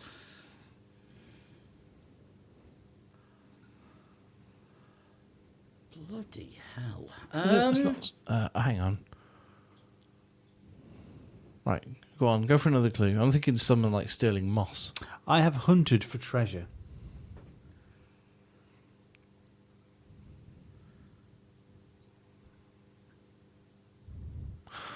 Are you Crash Bandicoot? I'm not. No, I think I know who it is. I think he's Dick Dastardly. Oh. I think he might be Dick Dastard. What are we on? That was 7. Yeah. I rarely drove the car myself. Muttley normally drove the car, whilst Dick Dastardly was... He's also a pilot, catch the pigeon. Yeah. Yeah, I think you've got it, Chris. What number are we on? That was 8. That was 8. No, isn't that? That was question 7, but we had a bonus question 5. Yeah, I replaced one anyway. I'm running out of them now. Entering 34 races. But probably 34 episodes of Wacky Races, wasn't Yeah. there?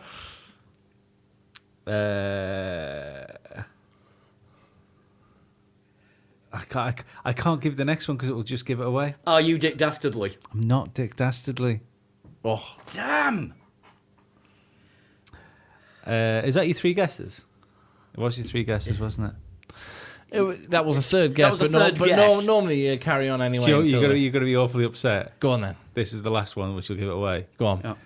I'm a cartoon dog, and my owner's catchphrase is Drat. Are you Muttley? I'm Muttley. I was close. You're so much closer than I thought you were gonna get. Yeah, 1 seat away. Yeah. Yeah. That was good. I That was enjoyed that was a good one. That was damn good. Catch the pigeon. Catch the pigeon. Yes. Right, Formula Lee. Formula Lee me. Yeah, right. We had Baku in a Sauber, in the wet. Did you get my new time? I got your new time. I didn't bother with this one again. It's You- like- Did you put a time in? I put a legal time in, but You it put was a legal nowhere time in, near. but you're about 5 seconds off the points. Do you know what? We've never done one so far, which is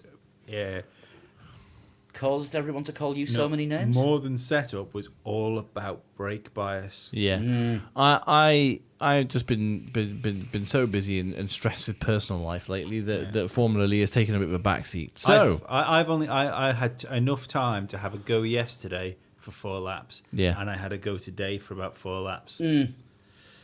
Yeah, I got you yesterday's time and I got you today's time. Yeah.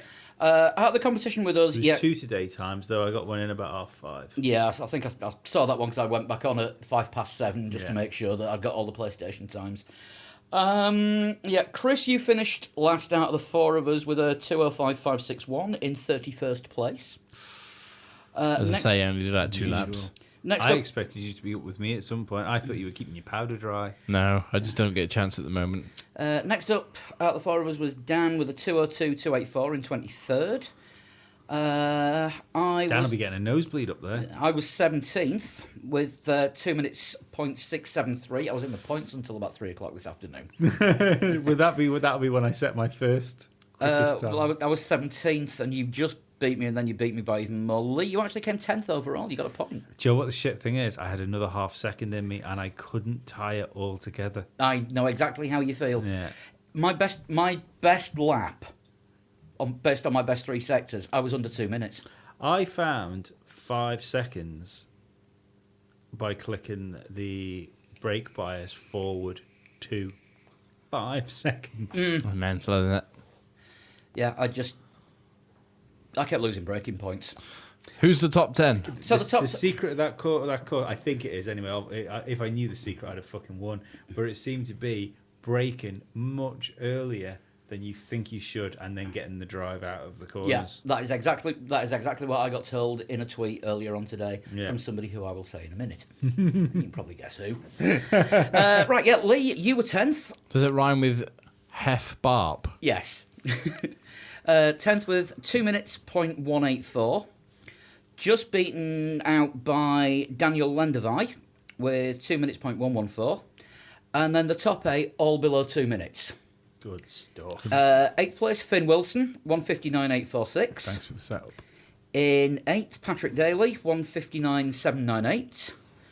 6th place was Chris Rowden, 159.266. 6th was Joseph Heilemann, 159.112. As he said, this track obviously favours Canadians. Mm-hmm. So I said I'd have another go and try and get a better time by putting a Rush album on. Aye. It didn't work. No.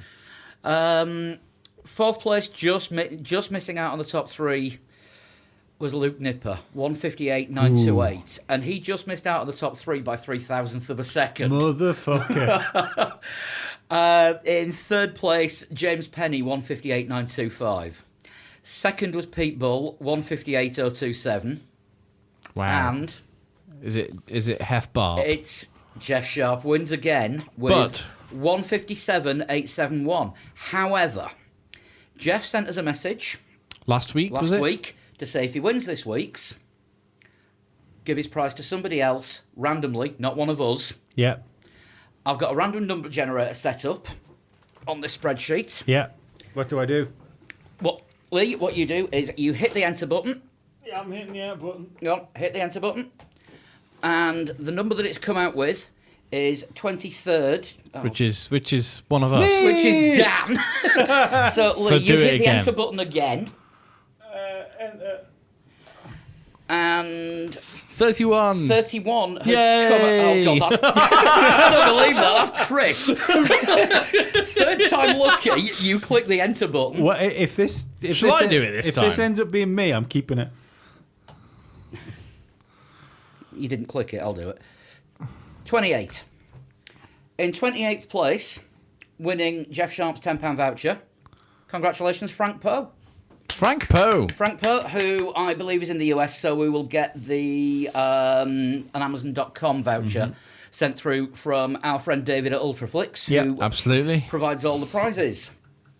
And Can please, we- if you haven't done, please do check out Ultraflix because they got some good stuff. They have some really good stuff on there. Lot of motorsport content as well as films.